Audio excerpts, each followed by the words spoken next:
Good afternoon, everyone. Welcome to the BX Sports Jedi Network. Return of the Knicks watch along, play-by-play podcast. What's going on, Z? I want to introduce Z. He's going to join me this afternoon. How are you, my friend? Doing fantastic. Hope you're doing well. Chat, what's going on to the Bronx Sports Jedi family? Hope you're doing okay. And let's get this watch along. Let's go Knicks. Yes, indeed. The New York Knicks at 500. They host in the early matinee against the Denver Nuggets here, coming in to the Madison Square Garden. Good news. We got the starting lineup for the New York Knicks. I don't have the Denver starting lineup. I'll find it for you guys, but let's give you the New York starting lineup. Alec Burks, Evan Fournier, the return of R.J. Barrett, Julius Randle, and Mitchell Robinson. Man's the man in the middle. Taj Gibson will be playing today after that short ejection. Looks like no Jericho Sims. He's out still with fluke-like syndrome, not COVID related, just not feeling well. The Knicks, we all know they got to contain the reigning MVP in Nikola Jokic. Zach, what's your thoughts? What's your keys? What do you talk to me about the keys of the game for the New York Knicks and the Denver Nuggets? Well, for the Nuggets, you saw how well they did with Jamal Murray out, with Nikola Jokic being the man. I mean, he's always the man, but his Robin wasn't there, and Michael Porter Jr. stepped up, took the next step. Now he is out for the rest of the season. So Nikola Jokic has to make up for for losing another guy. So we'll see. For them, it's just help Nikola Jokic. Let him operate in space. Let him get his cutters involved, his shooters involved, his team involved, and just be Nikola Jokic. He's good enough to win them games. Not too complicated for them. For the Knicks, you got to double Nikola Jokic. You got to make sure you got to let the other people beat you. You got, double him all game, hound him, give Mitchell Robinson, give Julius Randle to him on a double team, maybe RJ Barrett. And it's just, you got to make someone else beat you. If the rest of the team, if they have like 7 starters in double figures, then we did a bad night because you let Nikola Jokic make everybody better. And that's not what's supposed to happen. Right. I agree with you on that one there. If the Knicks got to come up here and take advantage, one, of the time zone situation. Denver's early. This is an early start for them, matinee, early time zone. Usually they're either just getting ready, having their breakfast on their normal mountain time, going into the East Coast time. They have to take advantage. Knicks got to play fast paced, quick. We saw that they've been trying the last few games, playing a quick tempo and we'll see if they could continue the good fortunes there. We've seen, even though despite losing to the Bulls and to the Nets, but you see a much better performance. What's going on, Kelvin? What's going on? What is up? Yeah, salute, Kelvin. I'm glad you joined us. As the Knicks take the court, and we're like about 5 minutes away before, a little less than that, before the opening tip off there. So it'll be interesting. As us Knicks fans don't want to see the team go under 500 here. There's still a lot of basketball left, but the Knicks trending right. They're playing basketball correctly. They're trending the right way. I know. Right now, we're not in the position to be wanting moral victories. We need to win. We need this one. Absolutely, yes, Kelvin. Yes, we do. But also, like you just said, I mean, the Nuggets are a game under 500. They're 10-11. So, and they were in the Western Conference Finals last year. So, they're not for moral victories either. But it's about getting right. We added a couple guys, different looking team. We got to give it till Christmas to see if it works out. But big time game today. And like you said, they've been playing a lot better basketball. They've been sharing the basketball. They've been running through Julius Randle, almost like the Nuggets run through Nikola Jokic. A big that's a point guard, pretty much, point forward, point center ish.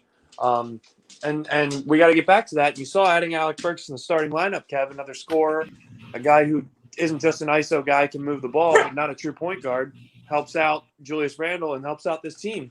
What are your thoughts on the starting of Alec Burks at point guard? No, you don't. One thing I like about Burks, you also have height and size at the 6'6", point guard position, makes the opposing point guard difficult, with the peripheral vision. Point guards are known for their visions, of seeing the court, seeing that, peripheral vision. You have a long 6'6" lanky guy like Burks disrupting it, getting in the pass lanes, active hands. That helps. He might not be the greatest to run an offense or set, play make, but he's what he does. The other intangibles that he brings on the court, phenomenal. What the Knicks need there. We're still grooming and looking for and searching for the point guard of the future. Absolutely, but as a stopgap, for at least for this short time until maybe the trading deadline or whenever there, possibility, or if quickly takes that next step or so forth, whatever the case is, Alex Burks is fitting that need right now for the New York Knicks as a stopgap point guard. For now, of course, where everybody wants to see the win-loss percentage on the floor, especially when the Knicks started off 5-1, starting off the gate there with Kemba and so forth. But you know what? It's time to readjust, reacclimate, and there's time here. Hopefully, the Burks starting lineup, you see the team play much better. You're starting to see a glimpse and scene of last year's Julius Randle. And it took about around this time a game before the team started getting off well, playing defensively well. Also, guys' role was being definitive there at last time around the 20 points game mark. We shall see. Hey, Gideon in the building. Everyone in the building here. Salute, my friend. Hope you're doing well. The biggest key to my victory for me today is Mitchell Robinson staying out of foul trouble, because Nikola Jokic is a wizard underneath, and you saw 26 points, 14 rebounds, and 6 assists a game. Great numbers, but he doesn't just do it one way. He can post up, mid-range, he can triple threat position, he can dominate you down low, he can shoot the three, he can do his own thing. So Mitchell Robinson, a good defender, but sometimes foul happy, especially against a guy that has a dominant post repertoire. Can he just keep his hands up, not leave his feet, not bite for pump fakes, for dream shakes, whatever the case? He needs to be disciplined on defense today, not just go for a block. Absolutely. That's going to be the big key matchup. So Gideon's giving us the fun facts, aka G Money giving us the facts there. The Knicks have lost 7 straight games against Denver since 2017. So absolutely. And I know G Money saying hello back to Kelvin in the chat. So salute to everyone there. We need to be physical with Joker and watch out for the Knicks killer like Gordon and Green. Green is in our starting lineup. Green, we saw when he was on the Brooklyn Nets, what a pain in the neck he was that time last year against the Knicks. Yeah, and, I get it, the physicality part, but at the same time, you got to play smart. You can't if you're just physical against Jokic, he is smart enough to use your physicality against you. So just got to play smart as well. And like G-Money said, Denver owns us, so we got to beat them. Got to take right, absolutely. Absolutely. As we're going to try this tonight, this afternoon, with the scoreboard. Don't know how well it's going to work, folks. So bear with us. We're going to try this with the scoreboard. I know everyone wants to know the scores and who's ahead and so forth. We're going to try. Hopefully the stream doesn't interrupt, doesn't act funky with us. We're going to keep this here. We see the Knicks are a favorite at home, minus 2.5. And you're going to keep those automatic stats going up. Hopefully this doesn't affect the stream and it doesn't lag it, but we'll keep a touch on that. We'll try it. We're trying something different here, so bear with us if it doesn't work. We'll go back. We'll still do the watch along play by play. We'll still do but we'll try to integrate this new scoreboard AI information on that. Of course, too. Don't be a spectator, be a participant. If it's lagging, let Kevin know. If it's if something's bad, if my audio sounds terrible, let us know. We'll figure it out. Correct. Yes, don't let us just fumble in the wind there. We'll definitely try to fix them. We'll always try to be excellent and provide an excellent, streaming and experience here. So we'll definitely appreciate the feedback. If something's not kosher, doesn't look good, doesn't look right, sound right, doesn't feel right, let us know immediately so we can try to correct it. Are there any other key matchups you're looking for, Kev? The key matchup, one thing that does worry me a little bit about the Denver Nuggets is the size. Gordon, the front court of the Nuggets. Yeah, I'm don't be able to get second opportunities on offensive glass. I always say on my watch alongs and streams and on the podcast, I think rebounding is techniques and being in the right position and be able to get you. Also, size could help, yes, especially when if you could go over the top of a smaller rebounder or box out. But if you box out correct, team rebound and technique and positioning, I think you have you could keep these guys off the paint like a Gordon and company and Green and so forth. So That's going to be another thing, a matchup there. The Knicks need to control the glass here, limit the one possessions to the Denver Nuggets, and we should go forward with. I think we should be really good with that. Yeah, and at the same time, like you said, it can be technique, but what your part of the technique is to use your size and your base. You have to have a strong base to be a good rebounder. Your legs, you got to be able to box out, be quick, and that's what Aaron Gordon has. That's what Jokic has. Jokic has a good base, and all these guys are fundamentally sound. But with the Knicks, the key thing is not just like a youth basketball game where the bigs get all the rebounds. Guard rebounding is huge, and now that we have Alec Burks in there instead of Kemba, we might have a little bit of advantage there, being 6'6", being a solid guy. Look for the long rebounds could kill us too. So rebounding across the whole floor, like you said, as a team, the concept's got to be just we got to be annoying. We got to be a thorn in their side. We got to punch them in the mouth early. That's the right set. A good punch in the mouth. That's what Denver needs this afternoon. Hopefully, and while they're still sleepwalking. Yeah, and especially they might have the Atlanta Hawks vibes, where they said that they are, kind of bored with the regular season. They're ready for the playoffs. I think that's why Denver's starting out slow, because they are talented. So maybe we can get them. They can start off slower than we usually do, and we can get on their jump on their neck right away, and keep the foot on the throat, full throttle the whole game. Right, says we need everyone to pick up at half court. Yeah, definitely. That's a good point there. The full court pressure. The Knicks could provide the full court pressure on Denver. That also tire them out. You know what would be good too? In a half court setting, if they're bringing the ball up and all of a sudden pass to Jokic, sometimes they will. He will bring it up past half court. Make a guard jump on him and go all 94 feet with him. Make him dribble around a guard. Get the ball out of his hands quick. Right. Because also you gotta be careful. He also could hit the three. We've seen the stretch five centers hurt the Knicks. Miles Turner. You saw Valanciunas in Denver in Pelicans. You also saw last game. With Vucevic. Those kind of centers that could stretch the floor, stretch fives, hurt the Knicks because the Knicks sometimes play that analytics games that they'll leave the shooter wide open. They'll take a chance on the stretch five. And then a lot of times you got to give kudos to the stretch fives that they're having career games hitting those threes wide. Well, of course, if you're wide open with no one running, contesting, it tends, you tend to have your percentage of hitting those shots are well because you concentrate and you set yourself in pace and you set your foot right and your techniques, right. Muscle memory and the Knicks. I don't know if you want to gamble with Nicole with the MVP leaving him open for those three. It looks like a beautiful, beautiful afternoon, Zach, in New York. Sorry to interrupt. Go ahead, Zach. You're good. It is a beautiful day for some basketball and a beautiful evening for some football later down the line. But let's not get into that. Let's get into this. As far as analytics go, analytics be damned, pardon my French, because if you leave any NBA shooter that can hit a three wide open, that's a bad defensive possession. The open threes, you have to contest. The analytic, what Tibbs wants is protect the paint, especially against a team like this with Jokic, who's a monster, and close out on threes. Rotate on defense. Help. I mean, it's simple mechanics and simple fundamentals on defense that we have trouble with. You got to close out on the shooters. Put a hand up. And if they blow past you because you're closing out, then your principle is to protect the paint. So we got to rotate and help inside. Mitch can't be the only one cleaning up everybody's messes. So Julius has to help and rotate. RJ Barrett's got to help and rotate. But let's get into this game, man. It's about to begin soon, so we'll get this going.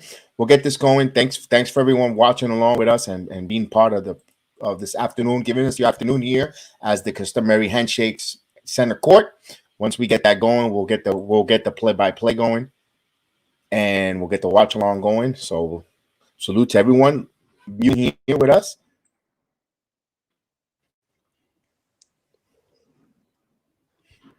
And we're going to get the tip off here. So here we go. Am I lose? Okay, so here we go. Knicks control. Actually, Denver controls. Oh, you're a little choppy, Kev. Green here. Green kicks up. Mitchell Robinson knocks the ball away from Jokic. It's one-on-one action here, center to center. And back to Barton, back to Jokic. And Mitchell Robinson defends, and he hits it. So Jokic gets a nice bounce there. So Denver starts 2-0 quickly there. And Kev, what I And liked about that was Mitchell Robinson's ball denial and how he put a hand up. Great players are going to make those shots, but he did everything he could on defense. no, good observation. Thanks for that one. Absolutely. Here's Julius backing on Green. Now I'm like double team. Open 3-pointer from Barrett off the front of the rim. Rebound Denver. So Denver brings the ball up here. And Morris has the ball here. Morris back to Jokic. Cut to Gordon. Nice move by nice there. Give that man assist there. Aaron Gordon threading the needle there. The center right to Gordon on that 4-0 on that cut there. Another backdoor cut. The Knicks allow. And Julius didn't help on that trade. He did not rotate and help on Gordon. It was a big miss. So Burks to Randall. Randall picked up by Aaron Gordon. Randall at the free throw line turns. Now, this is going to be a bad possession. Here's RJ. RJ backs for 3 and misses. So 2 missed free throw opponents from RJ Barrett. Not good looks here. And here comes Denver. Denver back to Jokic. Wide open 3. And it's off the mark. Rebound. RJ. RJ pushes it. He's got Burks. Burks as everyone gets back there in transition. So here's Mitchell. Mitchell going strong off the glass. Offensive rebound. Mitchell Robinson gets it back. Smacked away by Gordon, but Knicks retain possession. They get a new shot clock. 14 on the shot clock. So 10:09 here. Denver up 4-0. A lot of high pace there. And a terrible closeout on Alec Burks by that last possession, even though Jokic missed the 3. It was a bad closeout. They sat there and hesitated. Like I said, you can't leave a great, like we both said, you can't leave a great shooter open. As they inbound the ball here, Julius under the basket, misses. Rebound. RJ Barrett got the rebound. RJ Barrett kept hustling. So he scores there on second opportunities there. So 4-2 here. So RJ Barrett not being denied. And there's the guards that we talked about. Guards got a rebound too. Good rebound. Yes, indeed. Good call there, Z. And Jokic. Robinson playing all over him. Gordon wants to post up RJ and then turns the ball over. Oh, they call timeout. Nope. He was heading out of bounds, so he wasted the timeout there. So timeout Denver. 4-2 here with 9:40 in the first quarter here. And there's going to be 5 on the shot clock. Go ahead, Z. That was a good call. It was a good timeout by the coach, but I don't know if I'm using that timeout that early. Good save by him. That was a heads-up play by the coach, but at the same time, we did good by forcing their timeouts. That'll come up big in the fourth quarter if it's a close game. Yeah, especially if it's a 4-2 game. I mean, you turn the ball over there, you turn the ball over. That was that was timeout there, like you said. So. Yep, just a heads-up play though by the coach to save the possession, but at the same time, too early to burn that timeout. If I'm the coach, I'm letting that play go. Indeed. But that was Gordon who called it on the floor there. So it was a player's reaction. My apologies. I thought it was the coach that called it, but no, it was Gordon going out. He was heading on the way out of bounds. Yeah, that's a crazy one. You normally don't see a player doing that. And let's see where we're at here. So they're still in the timeout, folks. I'm just making sure everything is running good. I'll make sure. Can we still see we can still see the scoreboard. So I want to make sure. Big Task in the building. Big Task. Salute. What's going on, my man? Big Task in the building. Yeah, salute Big Task. Finish all my errands early, ready to watch. Salute. Yes, indeed. Glad. Yeah, I did my errands too before. I had to do my little errands earlier. Get everything ready before getting the stream up and get everything here to salute. So salute to everyone. Z, go ahead, Z.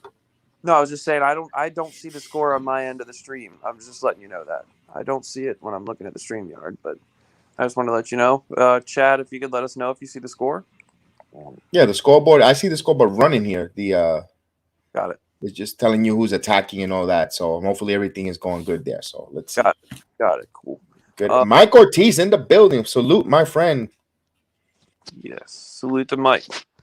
It's just I don't like this. I don't like the energy from the Knicks at the start at the defensive side contesting, but I do like the fighting for second chance opportunities on the offense. And even though we've only gotten 1 putback so far, and that's our only 2 points, but the effort's there. So as long as the effort's there, then we will reap the benefits of it later. Absolutely. So hopefully, let me see if everything is going good here. We're still coming back from a commercial break here. So we'll get you going once the commercial comes back. 4-2. The game is 4 Knicks trail 4-2 here, just starting on a matinee Saturday holiday in the city of New York. And yeah, I do see the scoreboard app on there as Denver inbounds the ball here.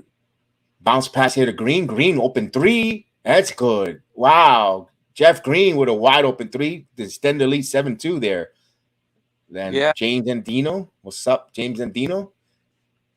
Right away, you see this. They can't leave good shooters open. You just get a hand up, and all these guys are inconsistent if you put hands around them. Fournier double. Here's Randall's going to shoot a wide open three, and it's good. 3-pointer. Julius Randle. Knicks trail 7-5 here with 9:05 in the first quarter. Big early shot. Nice cut there. Nice cut. Blocked by Burks there, but they call a foul. Wow. Jeff Green trying to get that ball in there quickly. Burks, they say they got a piece of it. It looks like he was a clean. I'd like to see that replay. So he'll go to the free throw line. Go ahead, Z. No, just that was really nice basketball by the Nuggets. They play a good free-flowing offense. They get everybody involved. And you're seeing it right now that the Knicks' rotation discipline on defense is not very good. So we need to clean that up. But there was a nice recovery by Burks and a nice block attempt, even though it ended up being a foul. Jeff Green hits a free throw here and extend their lead 8-5 with 9:02 in the first quarter. And Jeff Green's always been a good vet, been around well over a decade for a bunch of good teams. He's the type of guy you want on your ball club. So look for him to have an impact today. He hits a pair of free throws, extend their lead 9-5 with 9 minutes left here in the first quarter. Left in the first quarter, Burks brings the ball up. Burks spins. He's picked. He keeps his dribble. Back to Fournier. 12 on the shot clock. Fournier is going to shoot the three on the curl and misses air ball. Here comes Denver. Knicks get back. Here's Green. Now Green resets here. They're trying to feature Jokic. He has Randle on him on the matchman. Double team, wide open three. They swing the ball around, and here's a three-pointer, and it's off the mark. Jokic again with offensive rebound. Jokic goes up strong, misses. No, fight for the loose ball. Gordon comes up with it. Gordon comes up, blocked by Mitchell Robinson, and hit out of bounds. Last touch by Denver. Knicks come up. So Knicks playing some interior defense there in that sequence. So they missed on point blank range there. Gordon got stuffed, and he touched it last. So Knicks bring it up, being rewarded for the interior defense as Fournier passes it to Julius. Julius by the circle, long range jumper. It's good. Julius Randle from out deep, 9-7. So Knicks are shooting 3 of 10. Denver 3 of 7. Here comes Gordon driving on RJ. Gordon, good defense, and yeah, good defense by RJ Barrett. Stepped out of bounds, or they call that an offensive foul on the elbow. Z. Yeah, because he elbowed him. Because so RJ was in good position there. And Gordon just tried to go out of bounds and hooked him. That was a Pat Ewing move. He hooked him with his arm and his elbow trying to go around. But that was really good defense on Jokic on the closeout and then the double team in the rotation, contesting to the threes. Good defense right there to clean it up so far. Oh, RJ tried to lob it to Mitch. Mitch is down on the floor here as Denver starts running. He hasn't gotten back there. Jokic with a dunk, and Mitchell Robinson finally comes back. So he got back up slowly. 11-7. They ran the fast break pretty good there. Here's Fournier. Thought about the three. Now he's going to hit another, go for a three, and it's good. Evan Fournier with a three-pointer. Give Randle an assist there. 11-10 here with 7:24 in the first quarter. So the Knicks are 2 of 5 from three-point land. Denver are 1 for 3. Yep, and a very good job getting Fournier involved early. Get him some rhythm. Ooh, that would look. Oh, Mitchell Robinson didn't get called for a foul there, denying that entry to Jokic. And here's, nice shot there by Morris. So he scores. Increase the lead 13-10. Here's Julius. Knicks look like they want to run a little. Back to RJ. RJ for 3. It's good. 3-pointer. RJ Barrett ties the game up at 13. Bang! And good steal. Oh, Fournier got in the passing lane. Almost came up with the steal there. Yeah, and you notice, too, on that steal by Fournier, even though it went out of bounds, look at where RJ was. And RJ was getting ready because someone was going to cut through the middle, ready to help and rotate on defense. So they're starting to clean up their defensive mistakes early, Kev. And Morris shoots and over the top. Knicks will have it. So, wow, a couple of great possessions on both ends of the floor by the Knicks. As Burks brings the ball up here with 6:40 left in the first, tied even at 13 apiece. Here's Randle. Randle's going to shoot the three. It's off the mark. Deep rebound by Green. Green saw Green still has his dribble. Back to Morris. Morris wants to back to Jokic. Jokic cuts over to Gordon. Gordon back to Barton. We got 10 on the shot clock, 9 on the shot clock. He's going to do his move here. He drives. He stops on a dime, passes to Jokic. Jokic at last minute desperation hits it. So it's good to have height there. So he bails him out there, 15-13, puts him back up. Here's RJ going strong to the glass. RJ with the scoop. He scores. RJ Barrett ties the game up at 15 with 6 minutes here in the first quarter. So good to see that young man feeling better on the court. The Knicks need him to step up. Here's Morris. Back to Gordon. 11 on the shot clock. Gordon back to Jokic. 7 on the shot clock. He's going to start his move. He picks up. Good hands by Burks there. Disrupted it. Now here's a pass to Randall. Randall has a 3-on-2 as they get back. RJ driving. RJ kicks back to Randall. Randall, he has a mismatch on Morris. Here comes a double team. Randall passes it to Barrett. Wide open 3, misses from the right side. Here comes Denver. So Barrett tried the right side. Actually, the left side, excuse me. And Morris passes it over Jokic. And he's trying. And Knicks double teaming here. But just got the pass through. A 7 on the shot clock. He's driving. Back to Jokic. He's going to shoot a 3-pointer. And that's off the mark. Rebound by RJ Barrett. So it wasn't a wide open. You had Mitchell Robinson around there lurking. So that's what this contestant. Here's RJ with the floater. Misses. So rebound. So right now, both teams are missing here. They need to continue pushing. Jokic almost. Jokic readjusted. Almost turned the ball over or lost his fingertips, but he adjusted. He scored. So timeout. Thibodeau sees a lot of sloppy play on the floor, Zach. So he calls a timeout. Very, very sloppy on that fast break. You had a 3-on-2. Fournier was wide open for a 3. And off the catch and shoot, I think Evan Fournier, especially since he already hit a 3, is you got to get him in rhythm. So Julius should have hit him. Instead, he backed him down, slowed up the fast break, and then tried to force something to RJ across the court. Cross-court passes aren't the best thing to do. They definitely should have hit Fournier on that. And correct. Where was Mitchell Robinson on the floor when when Jokic got that deep pass and ended up going against Burks for the layup? You know, where was Mitch? You got to have man discipline. You got to stick with your guy. But good timeout by Tibbs. And as my stream is lagging a little bit. If they start ahead, you could call it for a second so I get my stream. Oh, no, I'm back. Okay. It was just lagging for a second. So just wanted to make sure. Yeah. Yep. But no, it's just there's good and bad so far. The good thing is we haven't seen the ugly. We haven't seen the ugly just yet. So you're going to have ebbs and flows in a game. But for the most part, staying disciplined, only down 2. Good timeout by Tibbs before it gets to a big deficit. I agree. Absolutely. Most definitely. Yeah. Just gotta, you see their concepts, and that's exactly what I talked about before the game. Is they're gonna try to make someone else beat you as soon as they're trying to ball denial Jokic on the post.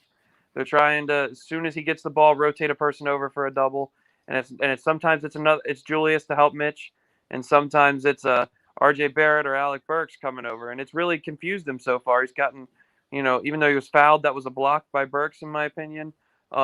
On the second chance rebounds, they go right back up with him and force the block. Ace is fired up, as you can hear. It's just a decent start so far. Could be better, but it's definitely better than what we normally are to start a game.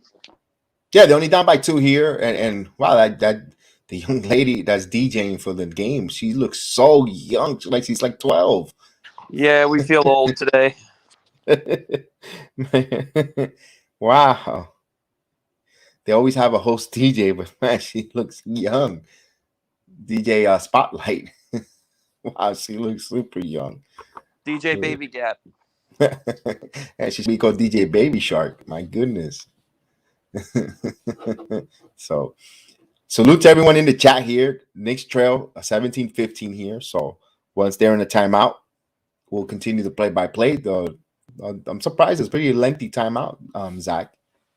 Yeah, it could have been a timeout that they called when it was going to be a TV timeout, so they added a little bit long to it. But it's good for us to regroup and just go over what he wanted to change so far and what's doing well. So look for out of this timeout for a good out of bounds play from the Knicks, or a good possession on offense here. we'll see.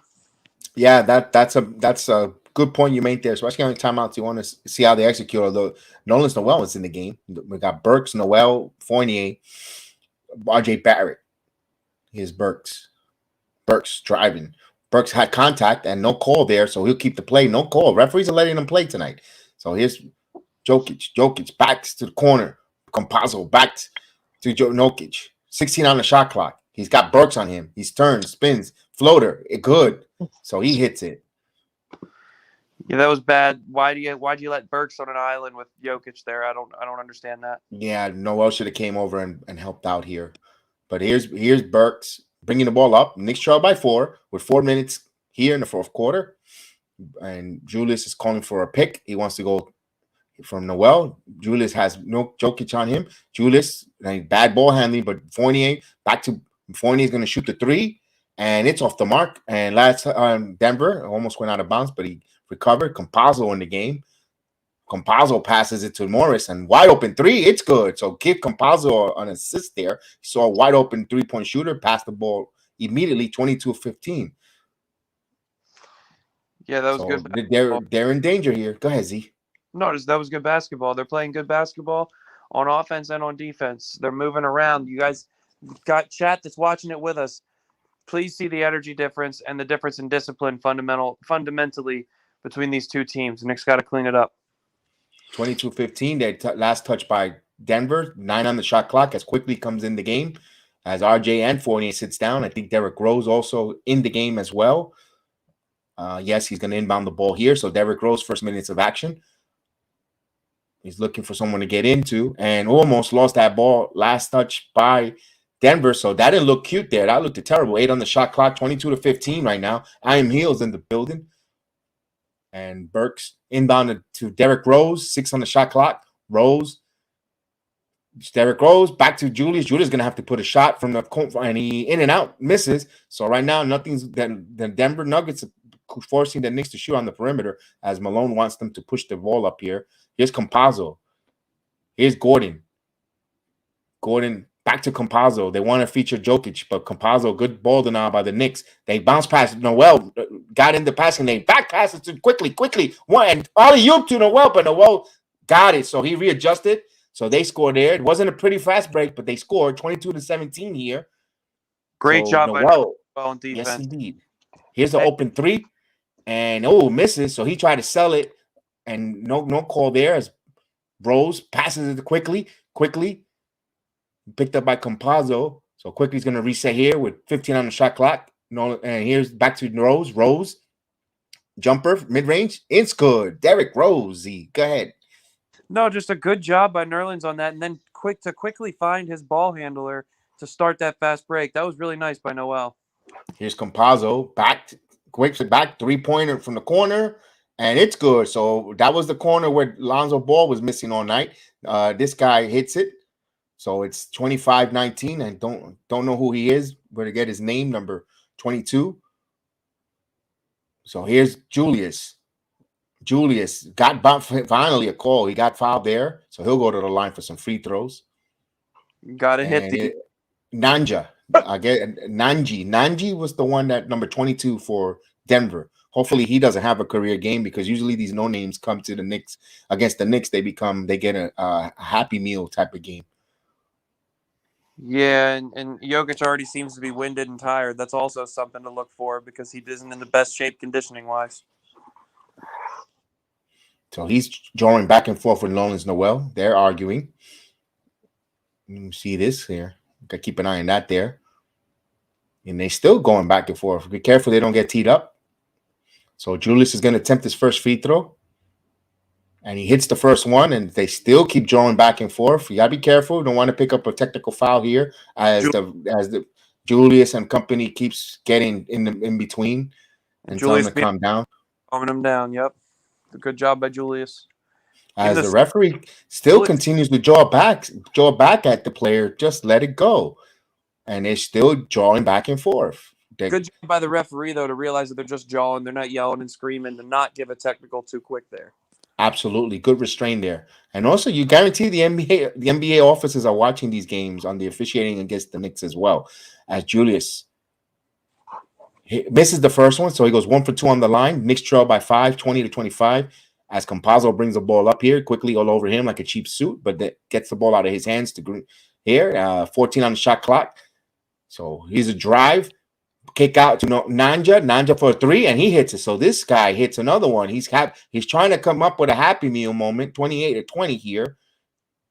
So Denver is shooting 4 of 8 from 3-point land, 50%. Knicks are 3 of 10, 30%. And here's a hard screen here, and they call a foul on Campazzo trying to fight over. And an Obi Toppin sighting in the first quarter. Absolutely, the main man is in the game. Obadiah Toppin, Obi-Wan. And that was a good combat by Tibbs. Normally he doesn't put him in the first quarter, but really good combat considering they're playing up and down with pace, and he's a really good up and down pace player. So look for Obi to have an impact in this late first, early second quarter run that he's going to be on. Actually, Quickly is going to the line here. They're earning a bonus here. So Quickly, no basket. The referee decided to come in out of nowhere. I don't know what in the world they're talking about here. So right now, hold on a second. So that Quickly, that did not count. So I don't know what Brendan Wood Malone is complaining about here. So they're reviewing this. Oh my god! It looks like he challenged it. Yeah. Oh, it's a challenge play. Okay. Looks like so. I'm gonna go to mute so I can hear the call.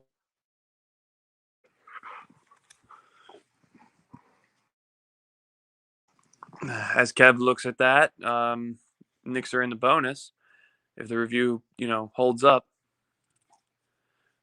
Looks like it's Nerlens Noel going to the free throw line instead. Maybe that was the confusion, Kev. Yeah, it was. They wanted to see who was the foul on, and it wasn't on Quickly. It was on. It's Noel who got fouled. So Noel, since they're in the bonus, should be going for the free throws. Smart move to try to sneak Quickly in there for the shot. Higher. I would too.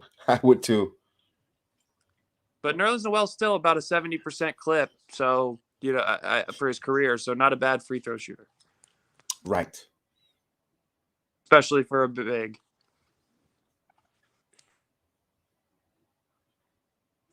Yeah. He hits his first free throw here, 21-20 with 1:20 in the first quarter. He has another free throw coming up.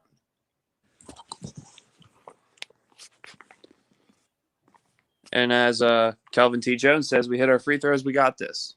So definitely got to hit the free throws. Oh, he misses. He goes 1 for 2 on the line there. Knicks trail by 7, 28-21 here with 1:15 left in the first quarter. As they get back on defense here, Burks playing really good and there's Noel got caught on a switch, open 3-pointer, and that's off the mark. Rebound, second opportunities, and last touch by Denver should be Knicks ball. It is.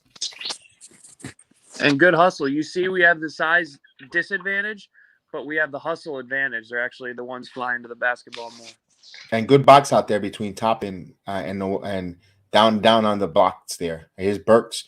Burks thought about the 3, back to Toppin. Toppin back to Rose. Rose stops on the dime. Rose keeps his dribble. Rose got a double team, passes it out to Burks. 7 on the shot clock. Alec Burks goes, drives. There was a lot of contact there. Put the floater, no call. And yes, there is going to be called a foul. He's like, man, it's about time. He got a lot of contact there. Late whistle. So he should be going to the free throw line. Yeah, number 9, Reed on the call there. On the foul there. Little too aggressive with the body. Yes, a strong body check there. Yep. And I'm like, yeah, good call there. Good foul. You're not going to let him get an easy layup. You're going to make him earn them. So good foul there by Reed. As he hits the first free throw here, Burks has another one coming up. 21.3 points, 40% from the field, 31% from deep, and 40 minutes a game. Burks hits both free throws here. So Knicks trail 28-23 with 35 seconds left in the quarter. As Campazzo drives, Campazzo scoops it up, misses. Nerlens Noel had a lot to do with that there to alter that shot as Quickly brings the ball up here. There's a 7 different section from the game clock to shot clock. So Denver will have another possession. The Knicks are going to try to ice as much time as possible before they set up. 9 seconds on the shot clock. So quickly trying to break down, and he breaks down. Scooper from the top, he scores. Emmanuel Quickly, that looked very pretty there, breaking down a taller defender, and he scores. Knicks trail by 3. This is the last possession of the quarter. Here's Rose, and Rose played good defense, but good tough shot there by number 5. He hit it, and they even fast forwarded it. So we'll go to the half comes to the quarter comes to incomplete. Knicks trail 30-25. Tough shot there. Wow. Yeah, and I do like the pace that we've been playing with. You notice every rebound we try to push it out, we try to push the ball up. Doesn't always amount to anything, but you're still trying to force the issue with pace. The downfall of that is the 30 points we're going to give up from Denver because our defense is predicated off of a slow-paced game. And if we speed up, we're going to give up a little bit more points. But I like the end of that quarter. That was a nice Steph Curry-style layup for Emmanuel quickly to get it over a taller defender. He's added that to his game this year to where he doesn't just have to rely on the floater, Kev. What's up, Tupac my Coco? What's going on, my man? I hope you're doing good. And he says we need defense to stop. We need defensive stop. Let me give you the stats real quick. For that quarter, the Denver Nuggets shot 57.1% from the field, 12 out of 21 on the road. That's you when you shoot over 50% on the road. That's good for you for trying to put yourself in victory. For the Knicks shot 39.1% from the field, 9 out of 23. Denver shot 4 of 9 from 3-point land, 44.4%. Knicks shot 30%, 3 of 10 from 3-point land. Knicks, though, they've been to the line 6 times. They missed 2 free throws. They're 4 of 6 for 66.7%. Denver's perfect 2 for 2 at the free throw line. The Knicks are being out rebound 14-7. 14-7. They need to clean that up there. The Knicks and Nuggets both have a block apiece. The Knicks have 2 steals. No turnovers for the Knicks. That's a good thing. We saw last game how turnovers disrupted the team and a tough hill to climb. No turnovers. That's a plus.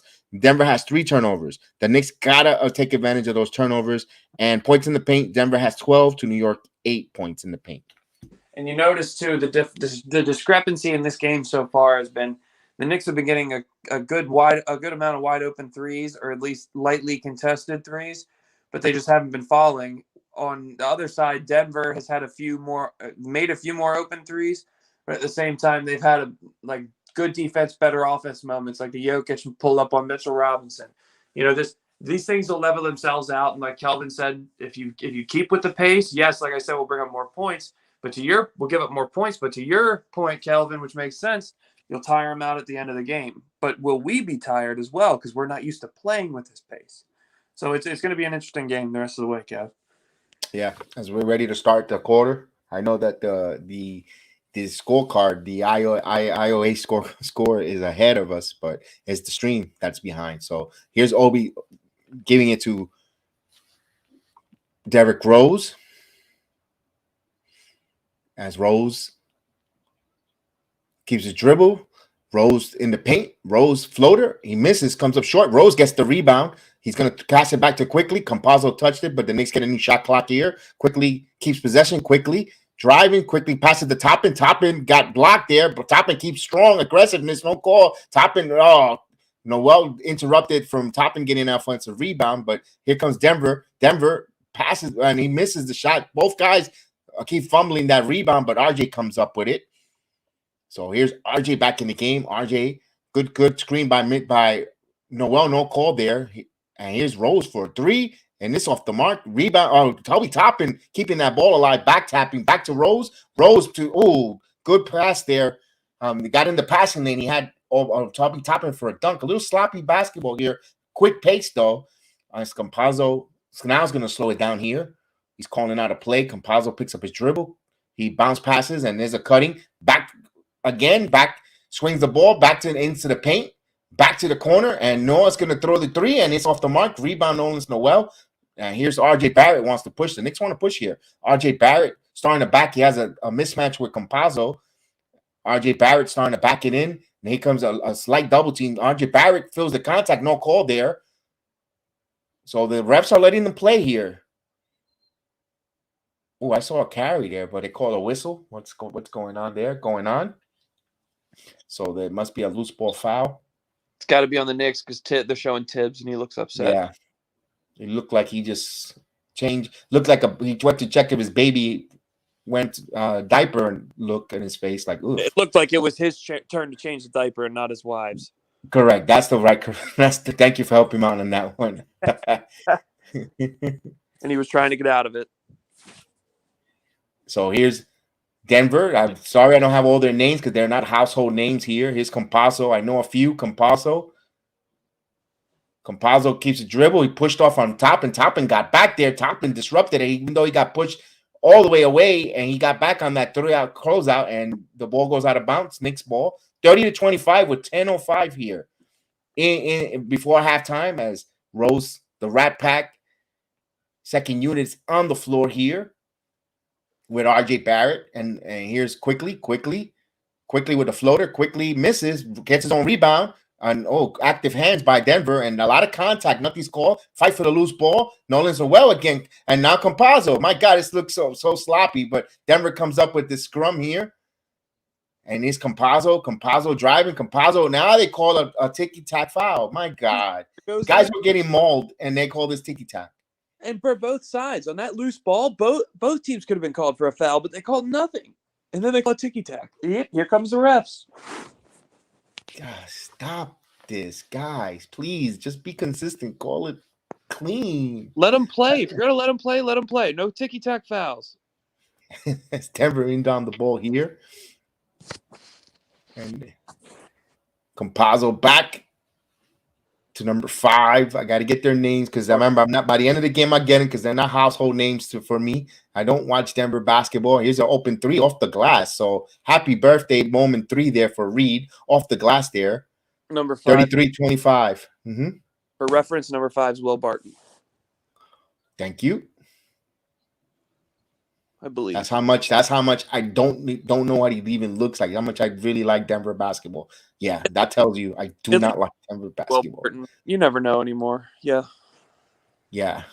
We're getting old, guys, and we've seen so many players in this league for a long time. Sometimes they run together, okay? Yeah, because Reed and Barton look something. Oh, there's a technical foul here. So Quickly's going to hit it's going for the line for a technical, and he hits it. So someone got teed up there. Yep. Now, big down 7. Maybe you can hit a 3. Cut it to a 4-point game.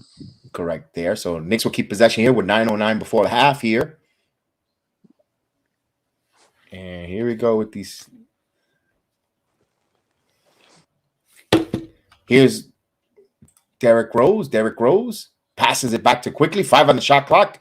Here's a lot of active hands there. So Denver's having active hands. Knicks are trying to pass too much and blocked by RJ Barrett. What a nice block. Ball is still in play here. And they reset the shot clock. That was a mistake there. They reset the shot clock. They had to pause the game there because they did no way the shot clock should have. That was a clean block and the terrible job by the scoreboard keeper there. And they'll bring the ball up here, even though they scored 35-26. So you could tell the refs are not having a good game. Yep, going downhill. Let's see. And it's a shot misses, rebound, come by Denver. Excuse me there. I was checking out the chat there. No problem. So here's Barton. Picked up by Obadiah Toppin contests, and Barton hits a tough 3-pointer there. So 38-25. So Denver's trying to pull a little bit away here. Will Barton's like a Terrence Ross type. He's a microwave scorer. He can get going in a hurry, guys. As Rose, so 8 minutes. Rose losing his handle there. So there's a lot of active hands there. Here's Toppin. Toppin is going to open 3. It's off the mark. So right now, nothing's going in for the Knicks. They're cold. Let's see if Julius they're going to pull Julius in here. And here's Barton for another 3. He misses air ball. So like you said, Terrence Ross type. He misses an air ball here. 7:47. Called it perfectly. Julius is coming in. And to the expense of Obi Toppin. But they need offense right now. Well, if you need offense, then you go small ball with both of them in.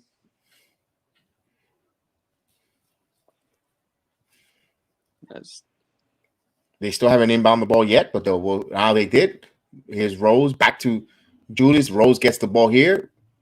They're playing Harlem Goldschreiber behind the 3-point line, but here's Rose attacking, and he hits it on a floater. Derrick Rose with a tough basket. So he stops the drought, cuts it to 10. Yeah, and on that one drive by Quickly, they need to look for the lane and stop trying to kick it out to an open shooter every time. Yes, and here's Campazzo. Campazzo back to Gordon, open 3. That's off the mark. And he got the serendipity bounce, and he scores on that 3-pointer. 41-28 there. Aaron Gordon scores. So, oof. Oh, There's something about that Denver uniform that the Knicks always ends up playing. They play these type of games against this team.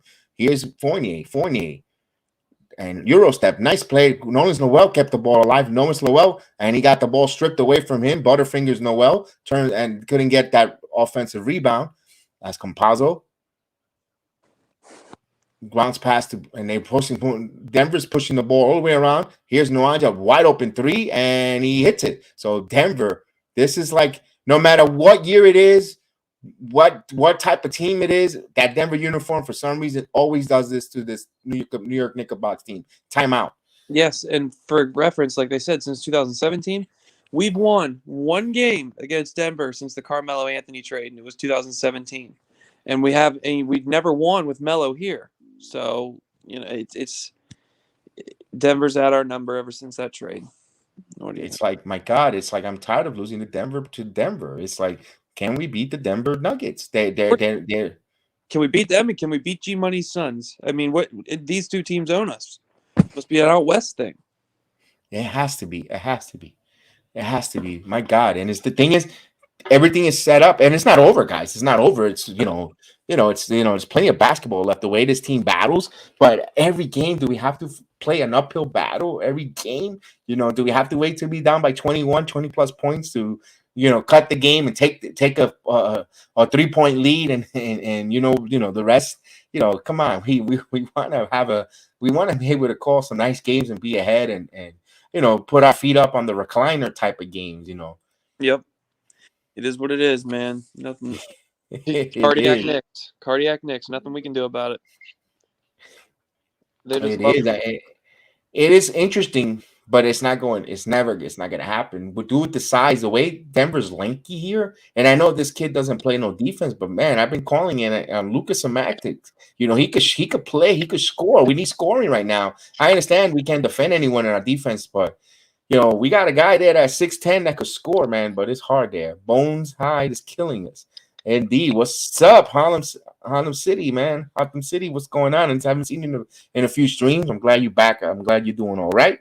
It says the Suns blows your Knicks out of the water. All the Ooh.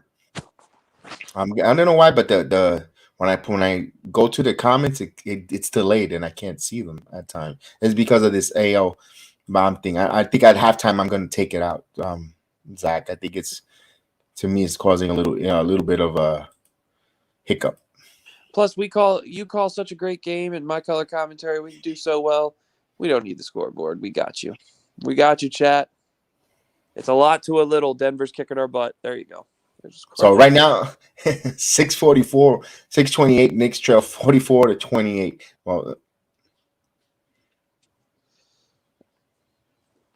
then they got the trivia. I got you. No problem. Got you. No problem. I understand. So and happy Hanukkah to you there, my friend. I got you. We could try to ask the trivia question too. The two leaders in all blocks for the Nuggets also played for the Knicks. Who were they? Chat, answer it for us. I know one of them. As the ball gets inbounds here. Oh, no. And here's Fournier scores. Evan Fournier scores there, slashing to the basket, 44-30. So I know both of them. The other one's nicknames after a convenience store. That's your hint. Here's Jokic back in the game here. Here's Compazzo with a floater, misses. The rebound, and you saw that there. Jokic tried to keep it alive, but good box out by the Knicks. Here's them running here. Here's quickly, they call a foul on the floor, so no basket. Quickly. So Knicks trail here by 14, 44-30. 5:54 in the game. We need to cut this down to single digits before halftime. We could say it's a good thing for the Knicks. Need to go on a run here. Yes, indeed. As Jeff Green will come in here, all-world Jeff Green will come in when he sees the Knicks jersey. As Burks will inbound this to Mitchell Robinson. Back to Fournier here. Fournier back to Robinson in the paint, and he's going to pass it back to that. And there's a lot of passing going on here. Nobody wants to take the shot. Burks, a tough one, got a lot of contact on Jokic and no call there. Yeah, He got call. wow, that was a lot of contact there. Here, and you can't tell me because he's too strong. You gave Julius that fake. Oh, and there's a pussy foul there. Excuse me. Wow. Wow. I mean, it just gets frustrating with these officials.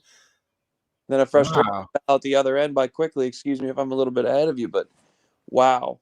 Yeah, that's my point. That was what, and I I actually swore on the air, which I don't do, but they're not in the bonus. They'll inbound it here, but wow, that was bad. Got me upset. Here's no Jokic with a wide open three, and this misses. So here's the rebound by Fournier. He didn't set himself. And here's Fournier driving in the paint. He backs away and shoots, and he gets the bounce. So he scores. Fournier may be coming alive here. It's 2 consecutive shots here. 44-32. We need him to get going. Here's Gordon. Oh, good defense by Mitchell Robinson. Fournier comes up with the ball. Bounce past him quickly. Transition 3. And it's off the mark. Rebound by Julius Randle, and he puts it back in there. So offense, defense, leading off to good Knicks offense here. Second opportunities. Cuts it down to 10 with 4:55 here. And timeout, Denver. Yeah, good job by Julius Randle there on the offensive glass. Because nobody, if you notice, nobody on Denver, as we talked about in the beginning, the fundamentals, nobody was boxing out. So you get in and you get and like you just said, we're cutting it down. As Big Tass says he hates Bing Bong. Oh man. Yeah, Mike. Hey, you want a referee? Please do. Let's get that. I think I got the link in LinkedIn. I have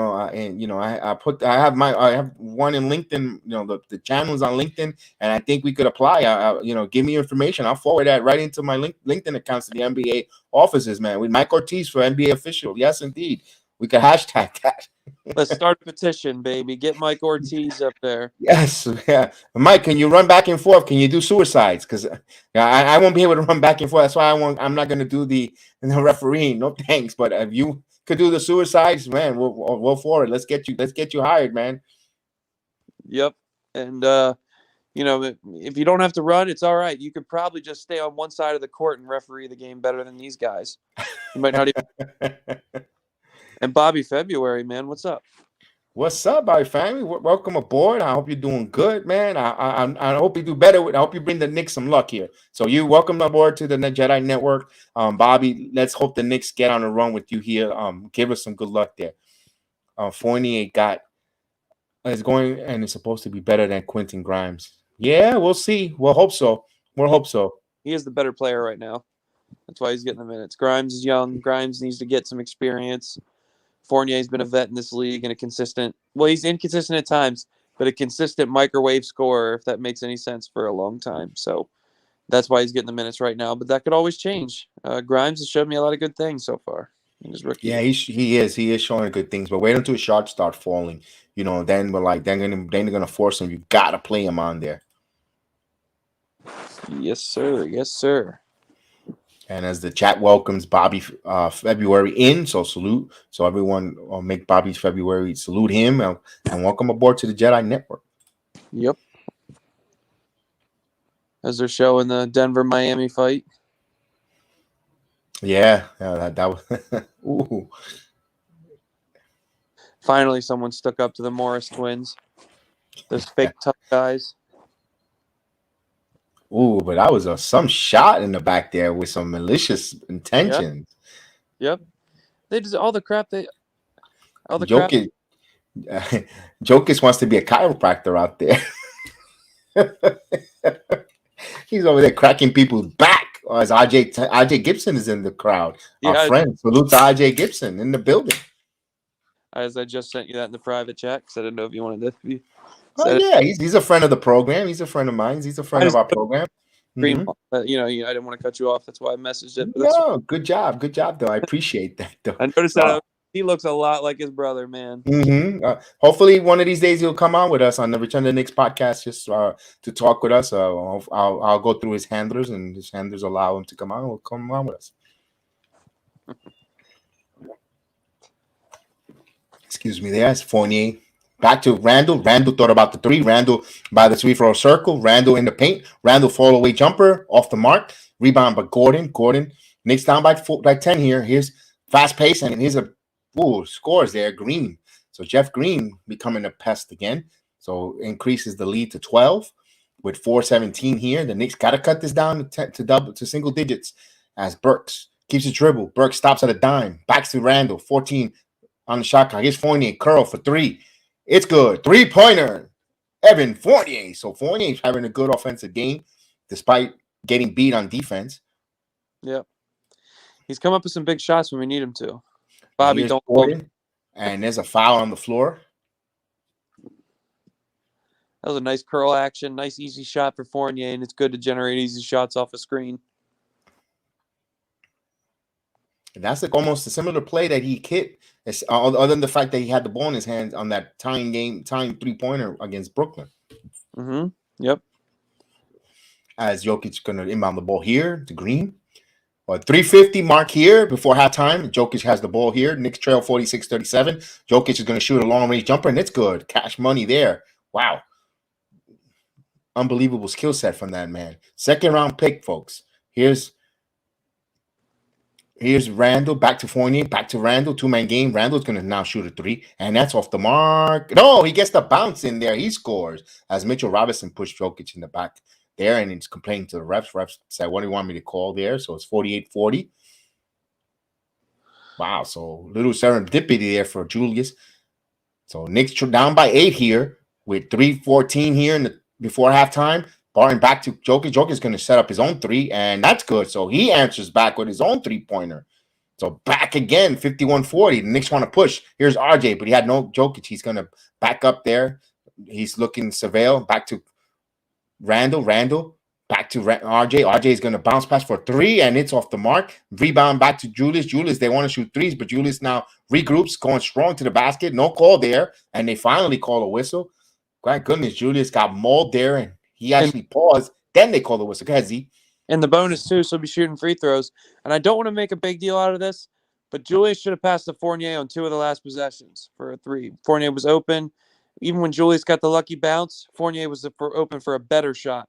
And look for them to gain some more chemistry as this game goes on. Absolutely.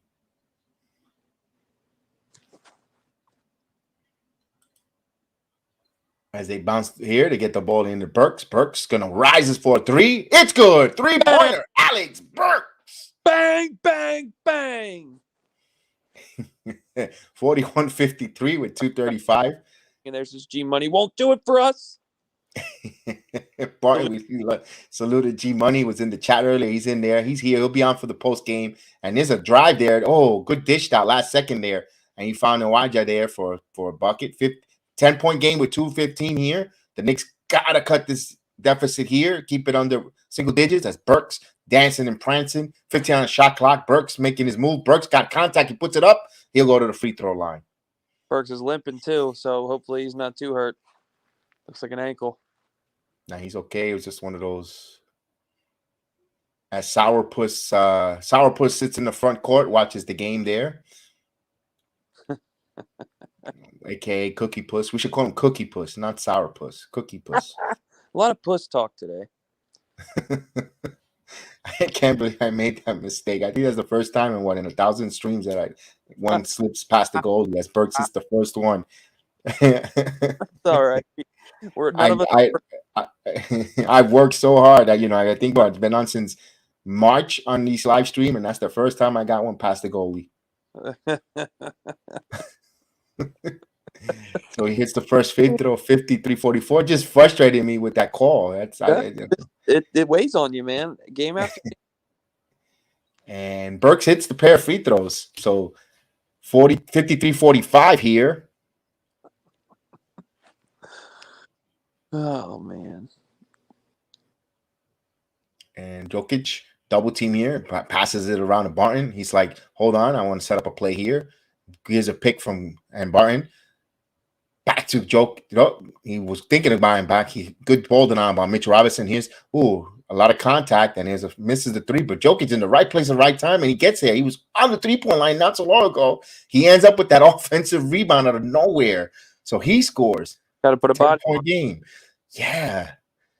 Nick- 45-55. Nick's Wow. GM salute, man. Sorry, I'm saluting you, but Kev's doing the watch along, so I just figured I'd get that in there. I appreciate that. Here's Randall. Randall, fadeaway. It's good. So Knicks 100 GA AGM. What's going on, my friend? I'm glad to see you here. A good friend of the program, always following us. So salute. James, what's up? James going for Denver tonight? Yes, he is. Salute, James. I appreciate you coming back. He must be their good luck charm. And he hits a 3-pointer. Wow. Zeke Ninjai is having an excellent game. 16 points in this first half. Yeah, he's having a happy meal moment. Zeke Ninjai. I'm glad. Thank you for helping me with that. I was having a tough time pronouncing his last name. Zeke Ninjai. So Zeke Ninjai and Julius got denied there. So now this is dangerous part here, closing out these games. Here's Barton going there, and he scores. So that did not look good there. Swiss cheese defense on Fournier, and now there's small smiles here. 60-47. This is not what you wanted if you're the Knicks. You wanted to keep it under single digits. And here's a pass to Fournier.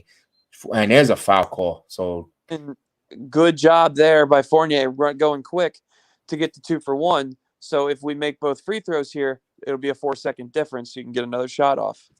Yes, and just to give you James always roots for anyone against the Knicks, but he comes here though, and we appreciate it because no one, everybody respects and we respect his opinion, and no one, you should respect his opinion. If he doesn't like the Knicks, doesn't like the Knicks, but we welcome him here. We don't care if he comes in. RJ scores on that. Kev, I don't mean to cut you off, but the Knicks are in the bonus. Why wasn't that foul of free throws?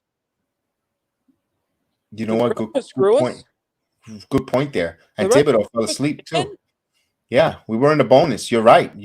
Before the last 2 minutes, so it didn't even matter. What? You're right. See, right there, that should have been 2 points.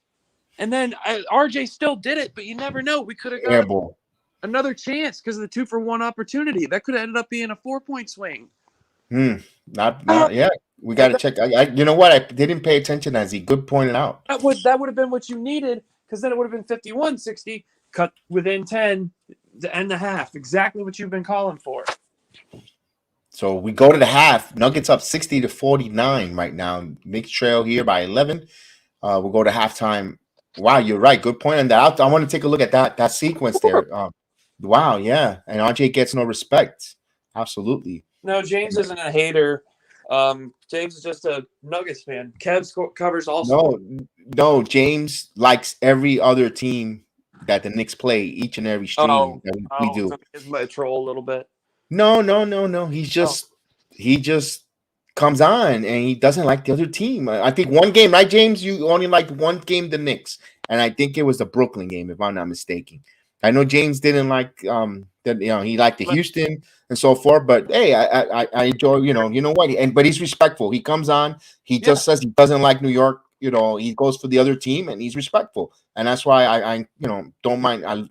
It's all right for him to come back and keep coming in and returning because he's respectful. He says that he doesn't like the Knicks that night, and that's what you can ask for someone that doesn't like the Knicks, to be respectful. Of course, and you know what it is? Sorry, James, if I'm wrong, but I think you were a New Jersey Nets fan, so you didn't like the Knicks, and now as soon as they moved to Brooklyn, the only game you wanted the Knicks to win was against Brooklyn. Maybe I'm right, maybe I'm not. Let me know. We should see. We shall see as DJ Sophie in the turntables, man. She's the youngest in charge. Oh, okay, that's what it is. All right, that's her philosophy, her whatever her branding. Underage DJ. Oh, yeah, good for her. That's cool for her. I wish I could hear her mix, but I'll look to see what she's mixing out there. But she's having fun. That's what it's all about out there, and the young kids and this matinee crowd too. Good job on the Garden. Good job on the Garden bringing out that and hosting that. As much scrutiny the New York Knicks Garden gets, that's a nice thing to see there. So we'll go to the half. Let's dissect the numbers, Zach. I want to refresh it. Of course. Go ahead here and give me 1 second because it's loading up, and we'll go to the half stats. The Denver Nuggets are shooting 55.8% on the road. 24 out of 43. The Knicks are shooting 37.5 at home, 18 for 48. The three-pointers disparity. The Denver Nuggets are shooting 10 out of 21 for 47.6% from the field. The Knicks are shooting 6 out of 18, 33.3% from three-point land. Denver Nuggets, despite the fact we complain about the whistles, they only been to the free throw line 2 times. They're perfect, 2-2. The Knicks 7-9 for 77.8% from the free throw line. The Knicks are being on rebound 20-25, but they have an advantage 11-5 on the offensive glass. The Knicks have 12 assists to the Denver's 18 assists. The blocks are Denver 5, Knicks 2. The steals are all even at 3 apiece. The Knicks only have 3 turnovers, and only 3 turnovers, and they're down by 11. I'm glad they're holding the basketball, but they just got to get better on defense, on transition. The Denver has 5 turnovers. The points in the paint, Denver has 22 to the Knicks 18. Let's talk about that before I give you the highs and the totals of each team.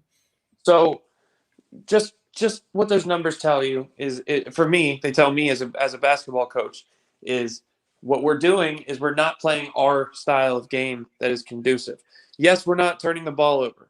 Yes, we're passing the ball more. 12, we're on pace for 24 assists. That's well above our season average. But at the same time, you're trying to play at a fast pace. You're playing at Denver style. You're not forcing them to play New York style. You're not forcing them to play New York basketball. Our defense is only good when we slow the pace down. So you have to pick and choose your spots when you play with pace. And I think they playing with a little too much pace. They need to know when to back it out, go in the half court to slow the game down. Because if you slow the game down, then Denver doesn't get all these free run opportunities, and they have to work for their baskets. As you see, 2 30-point quarters, even. That's consistent offense from them, and we need to figure out a way to stop it, Kev. Yeah, correct with that. And also, you know what? With that, I'm glad you mentioned that. It's because remember, you're losing some of your players. Some of your Rat Pack second unit are playing with the starters, and that's all. That's mostly the second unit knows how to play fast, pace, and loose. Yep. And we're trying to find a medium balance with that. And maybe because with Burks now in the starting lineup wants to go a little quicker and knows how to play with much more speed, and maybe that's maybe an adjustment that this team needs to find. Like you said, it's fine tuned with that. Also, an adjustment that Tibbs has made in the whole team, like you said, but look for them to be a little slower in the second half, because our strength of this team, and correct me if I'm wrong, Kev, is defense, rebounding, and going in the half court. So I get to try this, but since you're also playing at a fast pace, you're going to be losing the rebound battle on the offensive glass, on the defensive glass. You're going to be losing the second chance points battle for the whole game more than likely, since you're playing at a faster pace, and that's not what you're used to. So if we lose the rebounding, if we win the assists, that's cool. But which we're not. We're down 6 assists. They're 18 to our 12. But if our assists are up and our rebounds are down, that's not conducive for winning for Knicks basketball. Right, especially when they're not. You really don't have the offensive balance all around. You got the Knicks could, but I think their offense suited themselves, like you said, when they're playing a slower pace with the starters. But with the second unit, when they're fast and loose and they go, they could score. You get Obi Toppin in there, and you get guys that are going to fly around and be pogo sticks. Nerlens Noel, Mitchell Rout, you got to play off of those guys too. And it seems like we're trying to do too much of a fast pace when Julius is in the game, like you said, with our starters. Good point. And a good point there. It says we have too many players who don't understand the basic basketball principles. And I wouldn't even say it's that. I just think we're trying to play outside of our identity. And when you start to play outside of a team's identity, and what does well, like Kev said, second unit plays more of a breakneck speed, fast pace. Starters do more of a half-court set. That when you start to mismatch that, we have the same issues that we've had all years. We don't have an identity like we did last year. And you have to have identity, especially when you're playing a better team. Because then, let's be honest, Denver is a more talented, more well-rounded basketball team than us. So you have to make them play your game. You're at home. You got to make them play your style of basketball to beat them. And I'm glad you mentioned that, Zach, because the Knicks don't even know what's their style of basketball, what they want teams to play either. Yeah, Tibbs knows exactly what he wants to be. Julius and RJ and those guys know exactly what they should be. But it seems like we're trying to force the issue a little too much. And If you do that against a good team and you can win like that. But if you do that against a good team and you make any mistake, they're going to capitalize, which is what you saw in that first half. Yeah, I agree, man. That young girl is talented. I'm just Yeah. watching her on the all 22, man. She's talented on there. She's got Yep. the garden rocking, man. They should Yep. give her. They should put her all the time. Forget about those, the guy with the chairs that stacks up all the way to the ceiling, or the dancing couples, or the monkey with the dog. No, keep that young girl out there DJing, man. That was good halftime. If you're man at the garden, phenomenal. And Kelvin, I understand what you're saying about they need to identify who is the alpha and play off of them, but you don't always need to do that.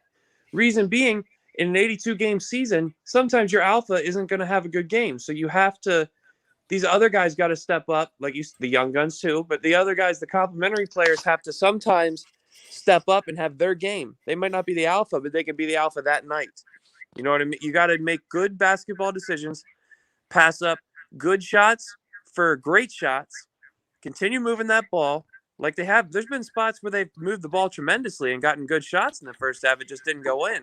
And when you do things that are a little bit different outside of your game plan, you have to be perfect. If you're not, a good team will capitalize, which they have. The Denver Nuggets have been playing an excellent half of basketball. I agree. And with that said, let's give you the totals of the players. Julius Randle in 18 minutes of action, 13 points, 4 assists, 3 rebounds. Mm-hmm. You follow the second leading scorer is Evan Fournier with 10 points in 16 minutes, 4 assists and a rebound. RJ Barrett in 18 minutes of play, 9 points, 4 rebounds, 1 assist. Alec Burks, 7 points, 18 minutes of action, 1 rebound. Mitchell Robinson, 13 minutes on the floor, only has 2 rebounds and 1 assist, no score whatsoever, no points. You also have 3 points from Nolan Noel in 11 minutes with 4 rebounds, 1 assist. Emmanuel Quickly, 3 points in 10 minutes, 1 assist, 1 rebound. Derrick Rose with 4 points in 9 minutes of action with 2 rebounds, no assist.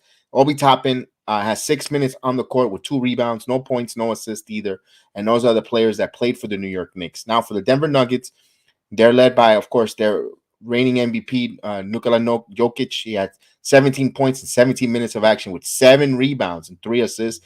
Will Barton had 7 points in 17 minutes of action with 5 rebounds and 5 assists. He's filling the columns up. Aaron Gordon, 15 minutes of play, 2 rebounds, 1 assist, and 5 points. 5 points for Morris. We're in 15 minutes of action with 2 rebounds, 2 assists. Jeff Green with 7 points, 3 rebounds, 1 assist.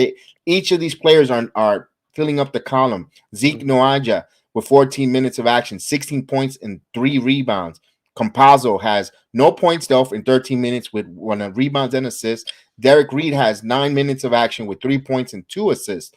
Jeff Green, another Jeff Green, not there's 2 Jeff Greens on this team, or Gerald Green. 7 minutes, 1 rebound and 2 assists. JaMychal Green and Jeff Green. JaMychal Green. Thank you for like I said, I don't watch the Denver Nuggets, so it shows there, guys. So I do apologize for that. I don't care for the Denver Nuggets. All I care about really is the Knicks. Yep. And as you were talking about all the stats, Samajic, the former first-round pick of the Spurs that you're a huge fan of, we're both really huge fans of. Former first-round pick, we got him in the G League, 30-point game in the G League, a lot of good highlights. Look for him to possibly take maybe a Wayne Selden roster spot, maybe get some young athletic bigs in here that can shoot and score the basketball. Absolutely. I want to also I mentioned that earlier on a different I put it in the chat, and salute to Still Knicks fan Ron. He said, but every time you see a semantic highlights, you never see him do anything on the defense. You see a lot of scoring, a lot of good things on the offense. I don't know if it's done by purpose or not. That's one of the reasons why he fell out of rotation and out of favor in San Antonio. Popovich team, you got to play fundamental. You got to play defense, and he's lacking on defensive skill set. And salute to Ron for pointing that out there, and I appreciate him reading that on his comments on his program and elaborating on my comment, and I appreciate that. And yeah, you know what, he made me think about that. He made a point. But they right now, that's what the Knicks kind of need too. Besides a point guard, of course, they need a 6'10", 6'11" small forward here who could stretch the floor, shoot. You don't need a stretch five, but you need someone who could, stretch the floor out with some size. They need size. They need guys with size who could, battle in there and keep a possession alive, and also could shoot the three. Yes, but at the same, you said that yes, but if he's getting, for example, Wayne Selden, I don't think he's played all year, and if he has, it's been a garbage time.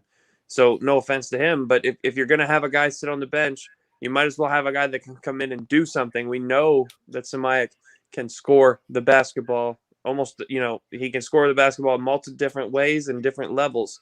All three levels he can score at. So you bring him in a pinch. If you need a couple of, if you need some more offense, you could see 6'10". Instead of having 6'9" Obi and 6'8" Julius, 6'9" Julius, you can have 6'10" or 6'11", whatever he is, Samayak at the center. Samanik, however you say his name. But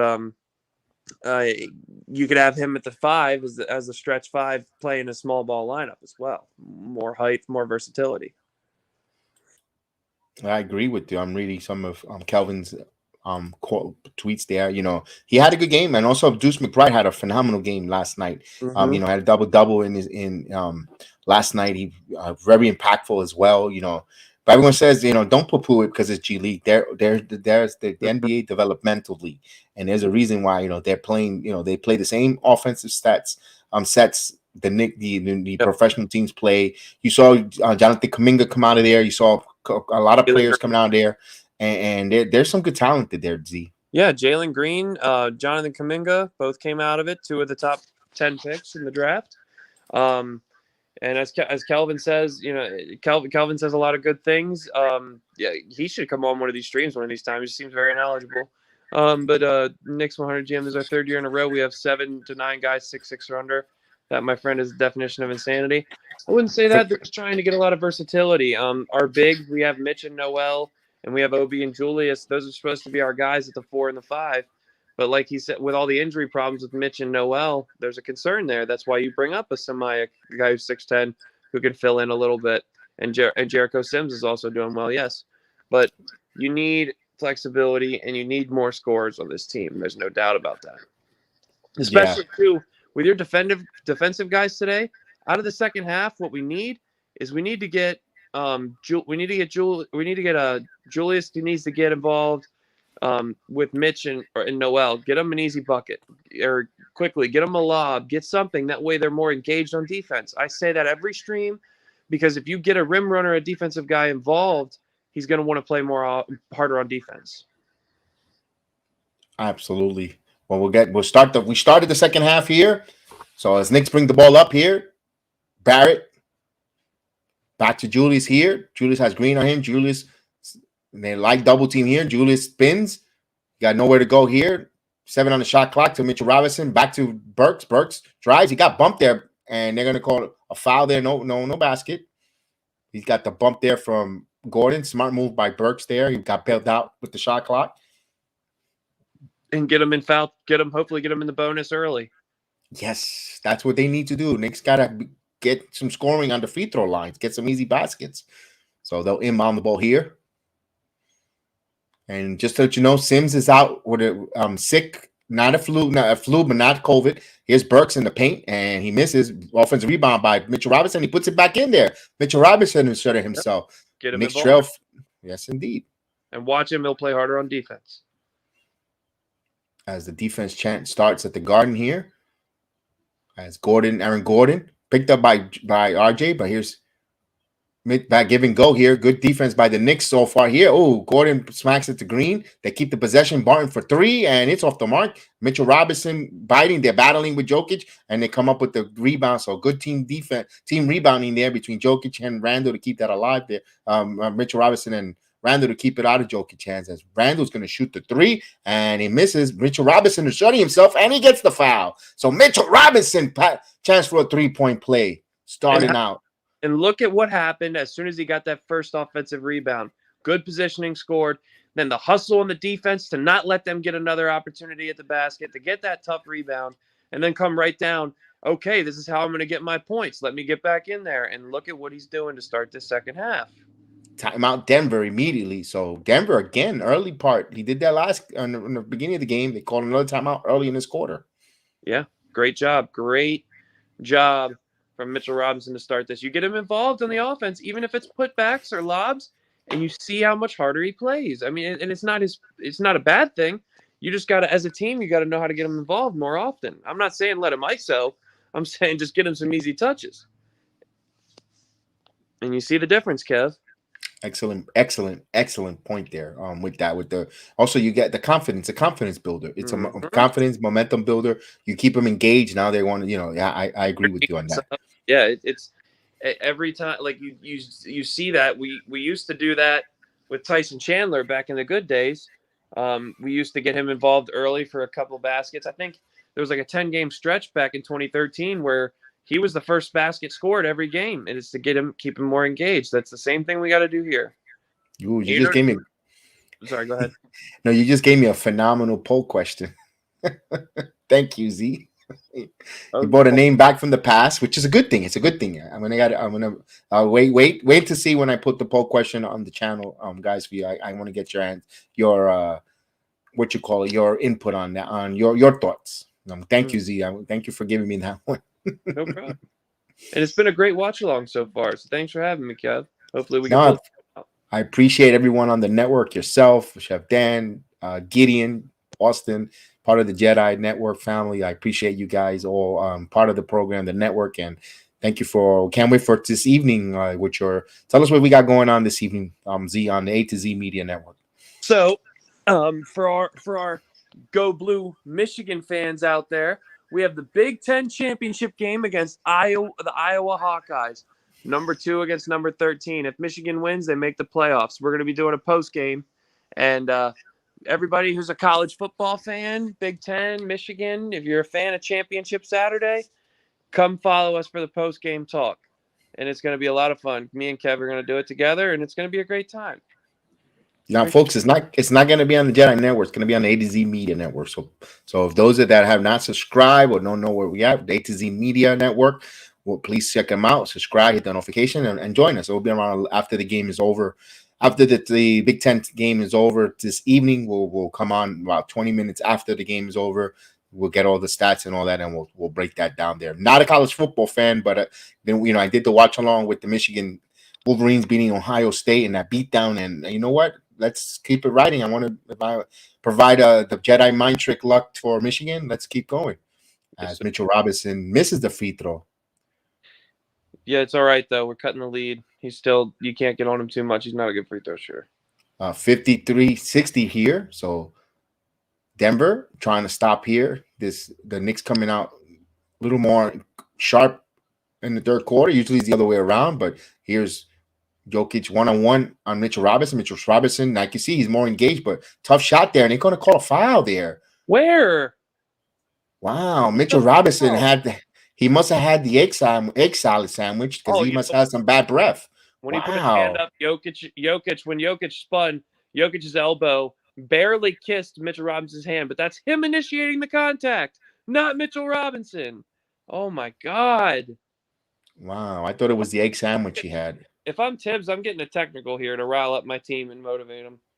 Sometimes the technical from the coach is a good thing, like almost in baseball when a manager gets ejected.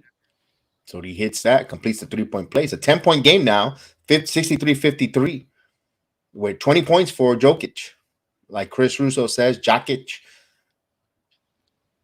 And here comes, Chris Mad Dog Russo calls him that. Here's Randall. Randall gets fouled, so they made up a call here. So Yep, good makeup call. Jeff Green got called for a foul. In one of his ridiculous suits. Oh, look at that. He's wearing Michigan blue today. As Randall taking his deep breath there. And calming down, like that's a good attribute for him, helping his free throw percentage, just taking his time, being patient. He hits the first one. He has another one coming up here. Cuts it down to a 9-point game with 10-16 in the third quarter.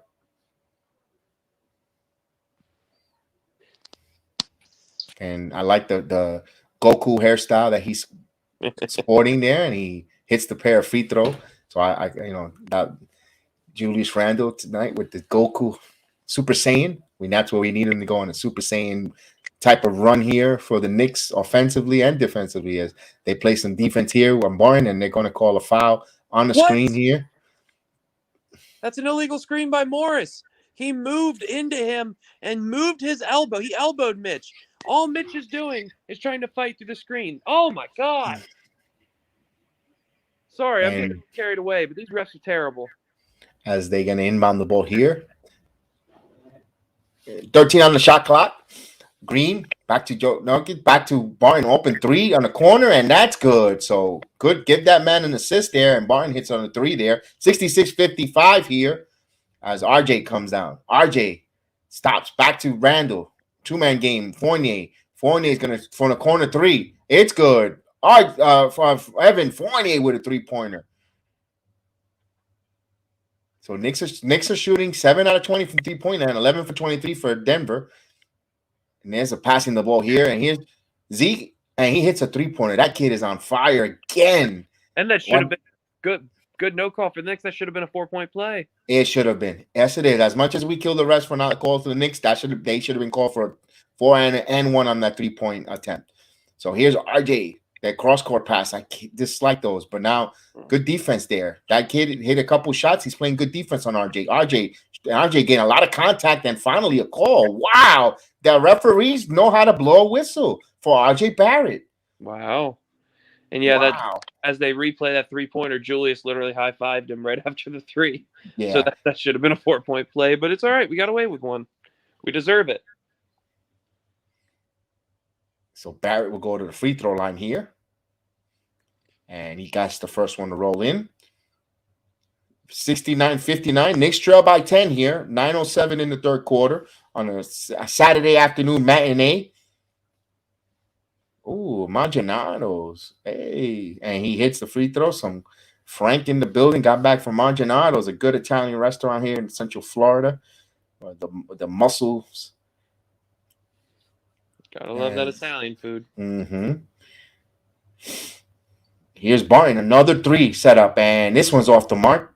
Rebound by Julius. Julius looks up, wanted to push, but he's going up there. He still has to keep his dribble. Back to Fournier. Fournier, two-man game here. Fournier has a dribble here. Back to Randall. Randall has Barton on him. Bounce pass to Fournier. Fournier, talking about the three. Fournier passes it to Burks. 6 on the shot clock. Alec Burks. Back to Randall. Open three-pointer. It's off the mark. Rebound by Green. Here comes Barton. And he's going to slow it down here for a moment. Knicks trail by 9. Here's Barton. Looks discombobulated, but kept the ball in possession. 10 on the shot clock. RJ fighting over some good screens there. And RJ contests. And RJ, that was a good defense there by RJ Barrett in that sequence. He fought over the screen and contested that shot. Here's Burks. Burks, wide open three in transition. It's good. Three-pointer. Alex Burks. Knicks cut it down. 69-63 with 7:55 left here in the third quarter. So let's see if the Knicks propel here. Yeah, good. And here's an alley-oop, and no, turn the ball over. So let's see. Hopefully the Knicks get going here. Good ball movement, too, the last 5 possessions from the Knicks. Passing up good shots or great shots. Indeed. As they swing the ball to Barrett. Let's see if he could come alive here. Barrett contributed dribble, but he has Jokic on him. Passes to Randall. Randall now drives. Jokic is everywhere, but good hands there by the guard. Knocks the ball away from Randall. No handle Randall, but it leads to a fast break. So Jeff Green scores 71-63. Horrible defense by Evan Fournier not picking up the man on a fast break. That's terrible transition. That's the problem that the Knicks, when you make wholesale changes and try to upgrade on your offense, you suffer on the defense, the switching in the rotation. Evan Fournier with a lob. Evan Fournier puts it up. Mitchell Robinson had a hand on it, misses it. So here comes Jokic. He stops there. Green. Whoa. Where's the trap ball? Jokic. Whoa. Wow, that did not look cute. That increases back to 10. Timeout, Thibodeau. And also on the layup, you can't catch the ball, bounce and stop without dribbling, and then take a step. That is a travel. As soon as you catch the ball, you don't establish a pivot foot. You just walk towards a layup. That's a travel. I'm telling you, And man. none of these are as bad as when they're in the bonus at the end of the first half and there's a foul call and there's no free throws. He says, Helbo Jokic tried to invite him. You know what I feel? You know, it's no Taj Gibson this Yeah. game, Yep. and he's healthy. Is no Taj Gibson so far. Well, normally when Noel and Mitch are both healthy and they're ready to go, like you play a full load of minutes, you won't see Taj Gibson because he's situational. But normally they're hurt. That's why we always see him. One or the other. Yeah, So, yeah, good point on that. well, but look, like you said something there. Look for Tibbs to maybe put him in if they need some inside scoring or some good rebounding, some tough play, maybe some leadership. It's an idea. Yeah, that's why I wasn't mentioning him Hmm? to play Gibson in there, because he does also get in the pass. He knows how to defend, especially in the passing lane and rotate. And he's not going to be the greatest offensive scorer, but those other intangibles is maybe something that will help the Knicks spark get Yep. going. And there's nothing he hasn't seen in this league, so he's ready for anything that comes his way as well. So you can't trick him. I agree with you on that one there. Oh, as we're in a timeout. Yeah. Thoughts so far in this third quarter? Well, at least it's not the third quarter for Doom. They're trying to battle, although right now what we've seen here is from Denver. They just a little more talented than the Knicks. And this is another we're seeing where the talent disparity is. It's the positions that are haunting the Knicks, which is point guard and center. And that's again another center causing them problems. Those other. I think that's going to be the story of the whole season. Yeah, and it is like this is the team they wanted. This is the team they signed. So we'll see. And no, Lambeer and Mahorn were too big and slow. They're not going to play well in this modern NBA. But I understand. He Maybe needs those type of players. I know what you mean. I understand what you mean, but then we would still have a limited offensive center. We need an offensive guy that can come in and score. And Yeah, point guard. We need a guy who can get people involved, to where it's not all in Julius Randle's hands. yeah, you were right on the second one, Z. Marcus Camby. I knew the Kembe Mutombo one. I went no. I forgot that Marcus Camby actually played in Denver. Yep, he played in As they Denver. Yep. Yeah. Wow, that's a good one there. Good call on that one. On second one, good team up there. As RJ has the ball here. Back to Fournier. 14 on the shot clock. Fournier bounce pass to Mitchell Robinson, but he couldn't come up with that bounce pass. Good hands by Denver. Here's Green with a wide open transition dunk. This is not good when they don't get back on defense here. As here comes Burks. Back to Julius. Julius has Jokic on him. Julius is going to shoot the three, and that's short. Mitchell Robinson battling in there, but Denver comes up with the rebound. So here's Denver. Green thought about the three. He picks up a dribble, stops there on a dime. Mitchell Robinson comes up with that. Mitchell Robinson out there hustling as RJ Barrett trying to push. RJ Barrett going strong off the glass, and he scores. RJ Barrett cuts it down to 10-point game. Good hands by Alec Burks to force that turnover. Knicks trail by 10 here. So Mitchell Robinson seems inspired tonight. Yeah, even though Yeah, here's Jokic shooting a three, and that's good. Wow, he any higher than that. Look, that was an ugly looking 3-pointer, but he nailed it. and the Nuggets are at 59% field goal percentage for the whole game. You're not going to win a game if you're letting them shoot for that percentage. And on the road. So Burks back to Randall. Knicks don't have an answer on defense for these guys. Here's Burks. Burks clicks off to RJ. RJ three off the mark, but he got hit. No call there. Here's Denver bringing the ball up. Jokic. Cross pass to Green. Green is going to shoot the three, and that's off the mark. Rebound by what? It's gonna no. Oh, out of bounds. What a folly there. RJ and Randall. No handle. Randall turns the ball over underneath the basket here. Stupid by RJ right there to actually try to get the rebound when you know Julius is going for it, dribbling it off his leg. Just dumb play. Oh, God, that's the right to be frustrated. That play rare shows you the whole Knicks team this afternoon. Yeah. And it's like As they inbound the ball here, and Jokic thinks about the three. He bounced past. He green. It looks like he traveled there, but good hands by Mitchell Robinson to knock it out. 12 on the shot clock. Yeah, Jokic looked like he shuffles both of his feet when he moves.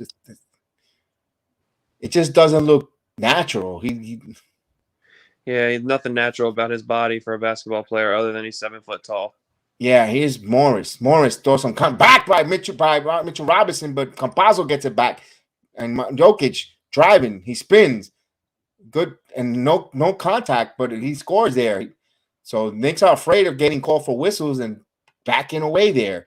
Now Denver's up by 15 here. Now Thibodeau, being stubborn, should go to the second unit, although he got quickly out there. Here's Fournier off a curl, and Kerr, no basket. They missed on that shot. Here's Campazzo looking up. So Campazzo has quickly all over him. Back to Jokic. 14 on the shot clock. Back to Norris. Norris guarded by Burks. 9 on the shot clock. Norris trying to get a screen. And Norris is going to mid-range, and he hits. Nice screen by Jokic there. 82-65. He's getting a little out of hand, folks, here. But Knicks got to battle back. Do they have enough to battle back again? Here's Burks. Burks back to Randall, but Randall gets the ball back there. 12 on the shot clock. Randall back to Burks. Burks. Go. Where was the foul? They finally, Campazzo almost tackled him there. Yeah, this is bad. This is really bad. Back to that rebound. It seems like Julius and RJ like fight over rebounds because they're trying to pad stats. Like, it doesn't matter who gets the rebound. You have a possession. Just go. Especially an easy rebound like that. The coach in me is very frustrated with the Knicks tonight. Or this evening, or this afternoon. Sorry. Yeah, it yeah. It's like they become their own worst enemies, you know. As we know, Nolan Zawell's going to check in for Mitchell Robinson. Mitchell Robinson, the only one on the floor hustling and actually getting the ball to lose balls, and you're going to remove, and Burks missed the first free throw. So now you bring Nolan Noel in, okay. And Mitchell Robinson not happy. He said, I don't. So yeah, guys are not happy. You see Mitchell Robinson not happy, got pulled. Obi Toppin, guys that are actually playing with high energy, and we'll break that down on the podcast as Burks hits 1 of 2 from the line. So 82-66 here, as Jokic is the center forward bringing the ball up. Oh man, this is and they're not pressuring. Crazy. Not pressuring him. Campazzo. So Nolan's Noel trying to deal with that. And good job by Quickly playing good defense. Campazzo hitting a tough shot there. Made it look easy. 84-66. Denver's toying now with the Knicks here. Here's Burks going to shoot a 3, and that's off the mark. So one and done for the Knicks here on offense. No cohesiveness, no ball movement, no fluidity. Jokic wide open, and he hits it. Wow. 87-66 with 3:06 here. Here's Randall. Jokic with 30 points, 10 rebounds, 5 assists. Here's Randall going strong. Randall puts it up. Wild shot, but they're going to call a loose ball foul. This is unraveling slowly here. This is not Tom Thibodeau's fault. Stop. Don't blame him. This is the players not executing and not giving 100%. That's what this is. Oh, man. You see the players are dejected. They're mad. I mean, you got to put all the outside noise out and play basketball. When will the... Oh, sorry, go ahead.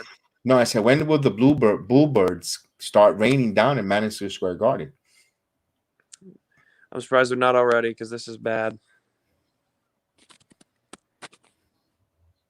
Bounce pass to Jokic. Jokic back to Green. Green spins. Green's trying to look like LeBron out there, and Jokic with an offensive rebound. Man, it's like when you have the biggest kid on a junior basketball league just outplaying everybody. My God, that's what that looks like.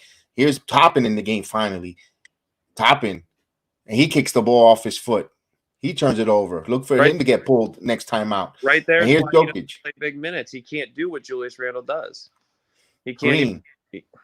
Sorry, go ahead. Yeah, go ahead. No, finish it, because no matter what, they're going to score in that possession. So I was just saying, he can't dribble without dribbling off his own foot in certain situations. Julius has no handles, but Toppin's even worse.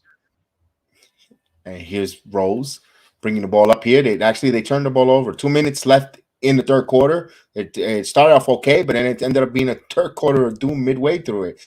As Fournier, good defense by Denver. Here's Noel passes it, and that's touched by Denver with 4.6 on the shot clock. Nick's gonna have to catch and shoot here. You don't want Nerlens Noel trying to make a cross-court pass off the dribble. This is they're going rogue. I mean, this is bad. Guys are playing out of their elements, out of their basketball elements, or what their roles are. So hold on, let's go with that. I gotta always make sure I always highlight the chat because we gotta make sure the chat gets fed here. Is quickly for three, quickly in and out. Quickly missed on that one, in and out. So the shot's not falling right now. Knicks going to surrender another 30-point quarter here. Yep, they already did, yeah. And wide open three, and it's good. So, wow, this is not good. They're giving up. Their defense defense has not shown up at all tonight. Denver on a 10-0 run right now. This is ugly. Here's Rose. Rose drives. And a good pass. Roby Toppin stole the ball here. Obi back to quickly. Back to Noel. Back to Fournier. Curl three. It's no good. That's all Fournier likes to do right now. So far, so good. I know you hit those shots, but you got to add something more to the repertoire.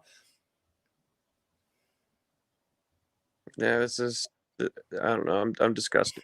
Here's Campazzo keeping his dribble. Campazzo bounce past the Green. Green wide open mid-range. Misses. Obi Toppin coming up with the rebound.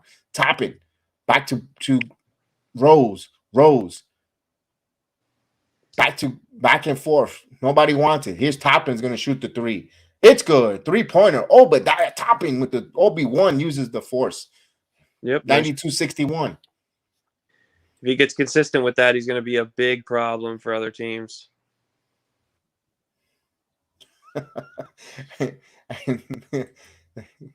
What? No foul?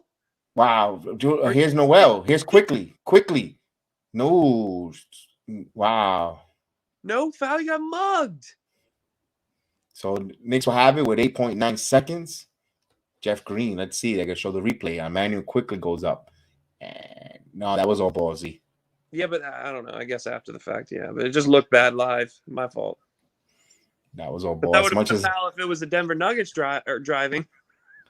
As Quentin Grimes, there's a Quentin Grimes sighting. Nerlens Noel bounce pass. Nerlens Noel, he got fouled, but no basket.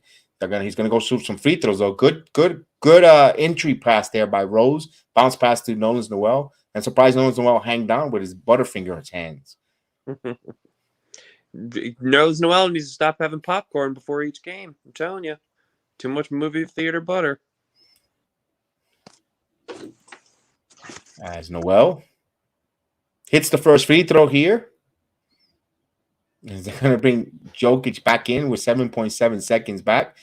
All right. So if he gets injured, don't cry, Denver. You're up comfortably. You're up comfortably, and you're going to bring him back in for 7.7 seconds. And that's what I try telling people. Like, every team does this stuff that the Knicks do. And he hits a pair of free throws here. 92-71. So they can't let this score stay there. And here's a 3-pointer at the buzzer, and he misses. So just like that, 92-71. The Knicks had a terrible third quarter. I gave up another 30 points here. Wow. 92-71. 32 points this quarter. The first quarter was 30. Second was 30. This one was 32. We're getting worse. But I wanted to say that because a lot of people, I just wanted to make that quick point that a lot of people get mad, like, why is Julius still in the game, or why is this, or why is that? And I try to tell them that every team does this. You're seeing what they're doing with the MVP on a good team. They're bringing him back in. It's just, I don't know why, but every coach and every team in the NBA does that stupid stuff. But just terrible effort by the Knicks tonight. They needed to play with more effort than Denver if they wanted to win, and they just didn't. I know we still have a quarter left, but it's not looking good. Now, the game is in the NBA. No game is out. This is NBA is a game of runs. Yep. It's gonna be hard. When do you wave the white flag and play unrotational players if you're Thibodeau? If I'm coaching the Knicks right now, I'll give them the first 3 minutes of the fourth and see what happens. I know that sounds bad, but against this team, the way they're playing, you're not going to beat. We have to beat them in this fourth quarter by 22 points to win this game. We have to have a plus 22 in this quarter. That's not happening. No offense. I don't want to sound pessimistic. I'm just, it's just the facts. They're not doing it. And if they do it, I'll gladly eat crow, but they're not gonna. So since they're not gonna, this is a perfect full quarter against the Western Conference runner-ups that lost to G Money's Suns last year. This is a good team, and this is a good learning situation for Grimes, for McBride. Another good chance to see what Knox can give you, if he can give you anything after these 4 years. But it's just, and this would be a good time to put Wayne Selden in and see what he's got. He's never really gotten a shot in the NBA. Just to see these guys, this is a perfect game for it. Could we have a Kevin Knox sighting, please? I mean, get Grimes in there, get McBride in there.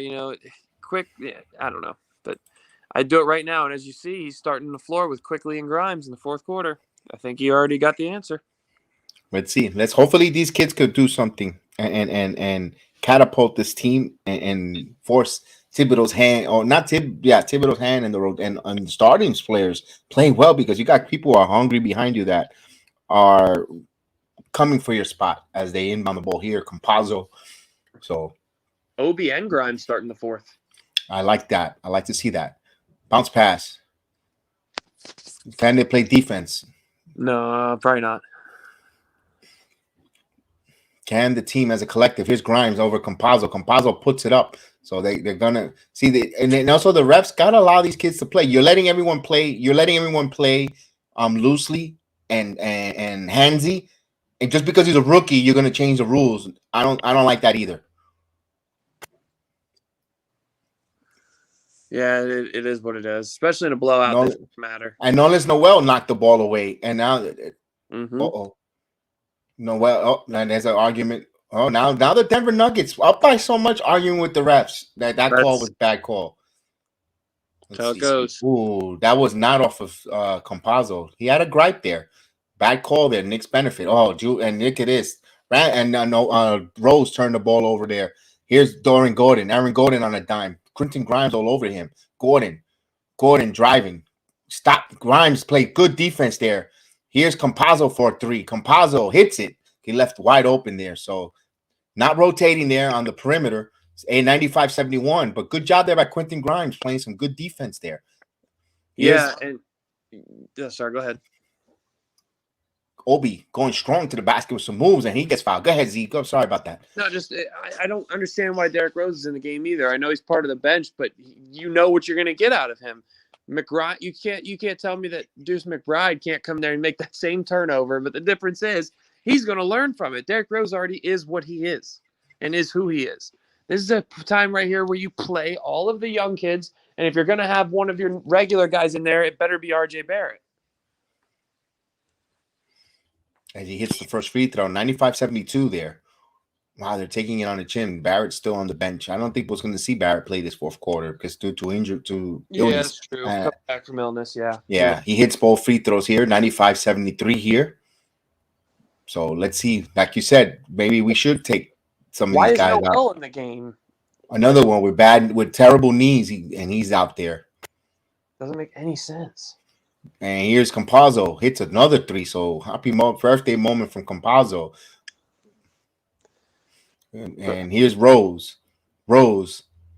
Pass to Grimes. Grimes open three. It's good. Quentin Grimes. I just want him to see him to do good because I want him to force the opportunity, force the hand here on some of these lackadaisical stars that are not playing well. So here comes New York. They got to continue playing tough defense. Campazzo keeps his dribble. Campazzo feeling it. Here's back. Open three, and he got hit there. Ooh, lucky the Knicks got away with a 4-point play there. So Denver's just hitting shots everywhere now. They're making a laugher here. 101-76, embarrassment. Here's Obi going to shoot the three, and it's off the mark. Campazzo, 101-76. Knicks are taking it in the chin. Looks like they're going to score a three-pointer here too, because I see ahead it's going to be 104 to 76. And here comes Campazzo back, and that's going to go in. Yep. My God, Denver's making a joke out of the Knicks here. Timeout. Why even bother with the timeout?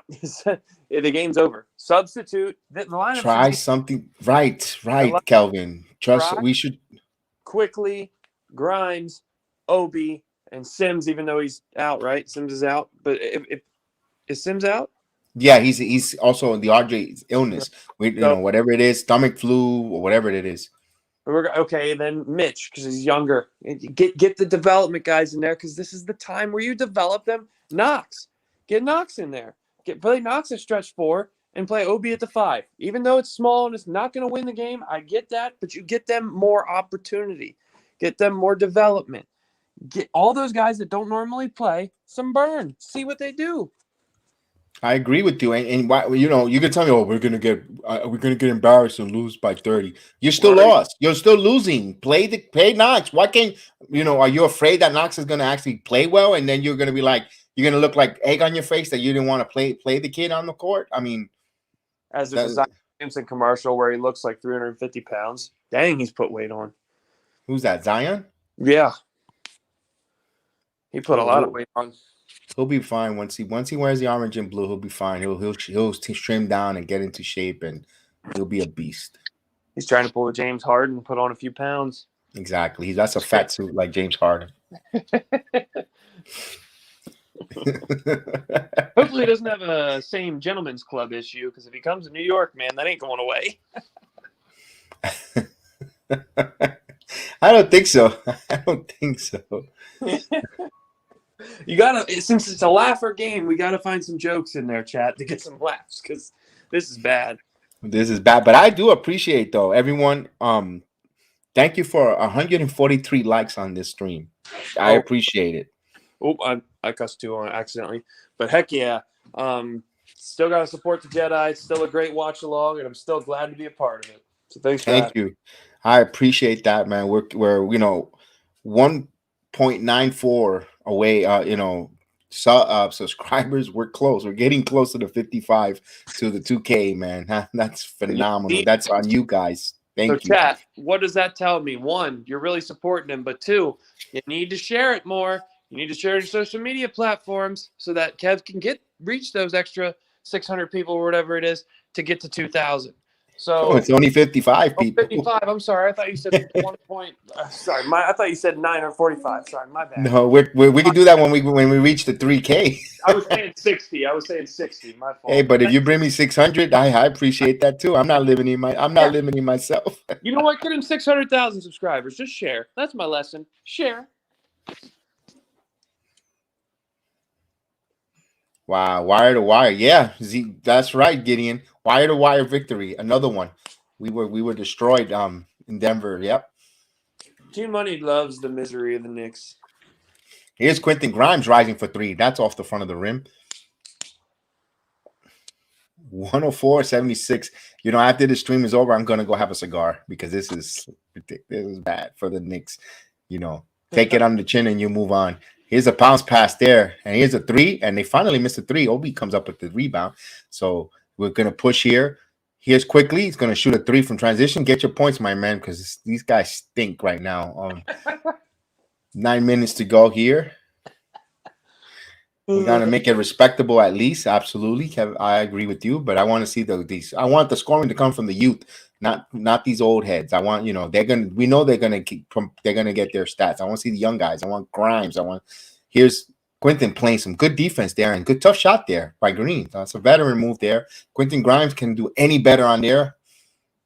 Big without fouling. Yes. Kemba's situational, not putting him into your big statement for Tibbs. That's also yes.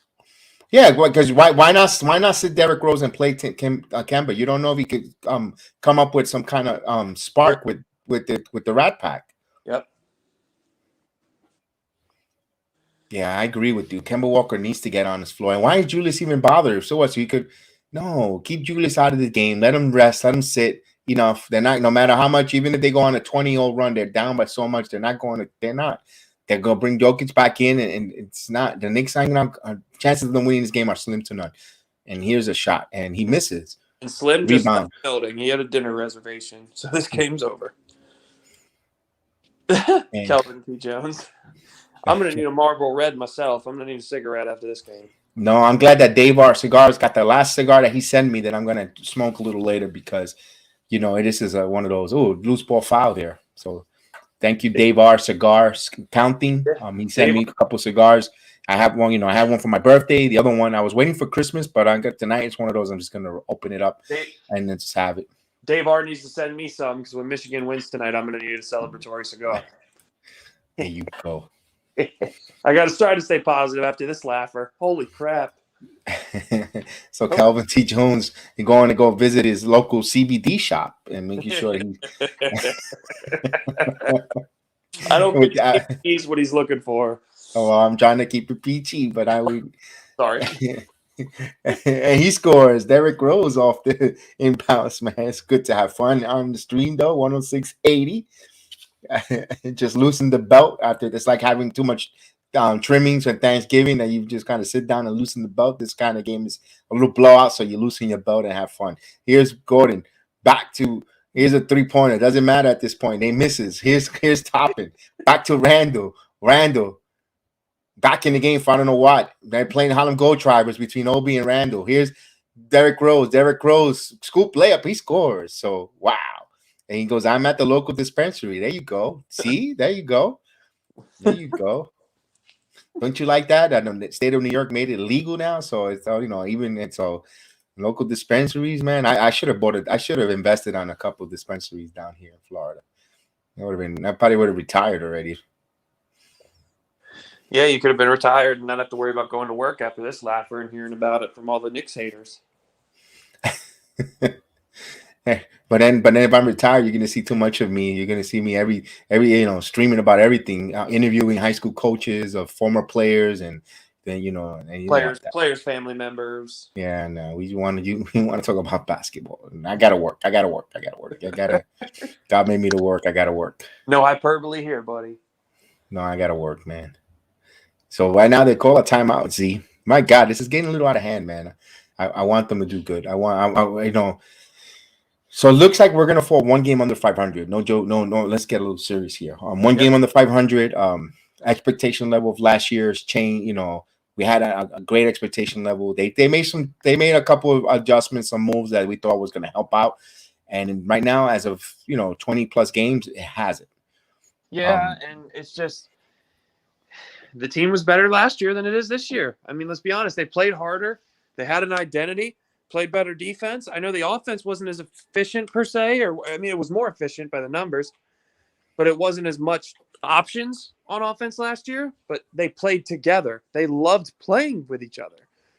And you see the difference. I mean, I know they were below 500 at this point last year, but you saw the difference. Like, they actually ended up playing better. Let's see if this team can go on a run like last year's team did, but I doubt it, to be honest with you. And it was and I'm not saying this team isn't. That last year's team was such a likable team, and this team is not that. I'm not saying they're not likable, but it was such a likable team. They got the nickname the New York City Gritty Committee for a reason. They wore their hard hats. They came out fighting. This year, there's no grittiness. There's none of that fight. With this team. And it still could be a likable team because you got almost 75 to 80% of the roster return here. It's not that we don't like them this year. It's just it's just like it's missing a pizzazz, something, that it factor. And I want to cross-reference the sport. It's missing. Where is their Reggie Jackson? They need the straw that moves the drink, that stirs the drink, and that's what the Knicks need. The Knicks need that straw to stir the drink, and I don't know where the answers is. Yeah, and last year, I mean, they weren't Reggie Jackson caliber, but it seems like Julius loves to play more with Alfred Payton and with Reggie Bullock in that starting unit, and that bench unit was awesome last year. So I just don't know. I mean, it seems like he's having chemistry issues early with both of these new additions, and obviously one of the new additions is completely benched now. So who knows anymore? Hopefully they figure it out. That's all I got to say. We'll break that down on the Return to the Knicks podcast. We'll do a podcast. Up and coming, we'll have a couple of questions asked that, and we'll elaborate more in detail. I have a couple of thoughts on that, and I want to be able to speak about that. We'll talk about that in the podcast as Julius Randle goes up strong and he gets fouled. So chance for a 3-point play here, 106 to 82, 84, and he's gonna have a chance for a free throw to complete a 3-point play. Yep, pad his stats, I guess. Garbage time. That you know what? I'm glad you mentioned. I didn't think about that. I said, why is he playing here in 6 minutes? There's no read for him to play. Then then let's say they do make a playoff run. This game here, he's gonna his minutes on his body, fatigue, and then you wonder why he failed. Yeah, I was gonna say fade, but the word fail came out in the playoffs. He was gassed. I Yeah, mean, and that was what Evan Fournier was supposed to be, and Kemba Walker was supposed to be, to take the pressure off of him in the regular season so he can be fresh in the playoffs. But obviously, they failed miserably too so far. 106-85 here. So Jokic is not gonna come back at this game. He's done for the night. He's got 30 plus points anyway, so he did his work in the first 3 quarters. So now Denver has the opportunity here to play a lot of their roster, their deep bench, and get ready for their next game. And the Knicks now starting to play a little defense, but to no avail, and misses and Noah and Zeke there was in right position, and he got fouled. Yeah, and he's fighting. You see the effort. He's giving more effort when they're up 30 plus than anyone on the Knicks. He had a happy meal moment on the Knicks floor, and this is another thing. Visiting teams come to the Garden, and players that are not household names coming in here and getting happy meal. He's gonna go for his 20th point right here. Yeah, and he's a big that is very versatile, and that's what the Knicks need. A guy like him. I'm not saying him, but that type of skill set. You see his fight. You see his rebounding ability, his shot making ability, his ability not to. He plays without the ball in his hands. I mean, you need a guy like that. And he's got 20 points here, 20 points. And he hits the first 21 points for that young man. It's wow. You got to tip your cap to him. He had a good game. Yeah, he took advantage. He took advantage on the floor. He's Fournier driving now, and he misses. The rebound, loose ball foul on the floor. Why? Why bother? Why? And then also, why is Fournier even? This is the chance. This is what people frustrate. Get him off the game. Get him out of the game. Put the young kids. Empty the bench out. Now he's going to empty the bench out with 2 minutes, 1 minute left in the game. To me, that's a slap in the face. I think it's a front office deal too, because I think what Tibbs is doing right now is he's trying to get Fournier and Julius Randle to force themselves to figure it out together, even if it's garbage time, to try to get some chemistry. But it's not going to work. That's what you have the practices for, Exactly. And they're gonna have. They don't play. They're not gonna play until Tuesday against them. They play San Antonio. They have time. This is where you empty the whole bench and you play everyone. Here's a 3 off the curl. So they 111-85. And I think Tibbs also might be forcing Julius and Fournier to be out there just because they're still losing to the second unit, so they can be pissed, so they can be embarrassed. So maybe it motivates them. 111-88. Rose hits a 3. And no, I'm looking at the bench, and you still got guys sitting there that's supposed to be in this game. Yep. You telling me you couldn't play Gibson tonight a couple of minutes, even though he's not gonna. He's as a foul's called. Wow, get Knox in the game, please. Put in Kevin Knox in this garbage time. See what he's got there. Yeah, but especially last game against the Bulls, he contributed in non-garbage time. Whatever. Nope. He's still going with this unit. No one's getting up from the bench at all. Here's Aaron Gordon. Now, Aaron Gordon should be the one with 21 points, not Zeke and Noaja. It should be Gordon, but Gordon has been what a downhill from him from those Orlando glory days. Smart move by Orlando to reduce him. And here's trading him away. Here's Randall scoring here. Empty calorie score here, 90 to 111. Yep, not much you can do here. No, not really. Not much you could do here. They're taking it hard on the chin here. Grimes still playing tough out there on the floor. These Grimes getting some minutes here, so it looks like Grimes is more of in the favor. And that was a nice from Morris. I mean, everything that they shoot is going in. They're hitting. Denver is having one of these games, anything comfortable, and they're just throwing the ball and just happen to find hoop. And we'll get you the assist in a moment, Kelvin. Let me find out in a minute. And there's a missed 3-pointer and rebound by Rose. Rose back to Quentin Grimes, wide open 3, and that's good. Quentin Grimes hits the 3-pointer. So you know what this is too? I think Tibbs is playing Grimes with also the big guys because he's thinking about putting him in the rotation. yes. They have. Maybe that's why Randall's out there and them to embarrass him, but also to show what they got with Grimes to show if they can build some chemistry there. Look for that. Oh, reach there. You think Bill Tash thinks? Say that again. Oh no, Grimes. He's going to be traded. I hope. Wow. Gotta hope not, unless it's to bring a big time guy in here. Unless it's just casualty to bring in like a Shea Gilgeous-Alexander, or something like that. Then no, I don't want him traded. But if that's what it has to be, then okay. Actually, Kelvin, the Knicks have 21 assists so far. 21 assists, but Denver has 30. Denver has 30, but 21 assists. But yeah, compared to their normal standards, they're moving the ball better. Yes. So let me see who's out there. Let me see if it's. Let's see timeout here with. Was it under a few minutes? Let's see who he brings in here. We got 3 minutes here. Let's see. At this point, who cares? It should have been to start the fourth, like I said. Yeah, I agree with you. I don't think we're gonna see McBride. McBride is there, but he's in sweatpants uniform. I don't think he's going to play. He's not in game time apparel. Well, then what's the point of having him on the bench? And making a long drive from Westchester, or wherever they're playing. That's keep the G League so he can get more burn and not have to worry about the pros. Right now, just develop his game.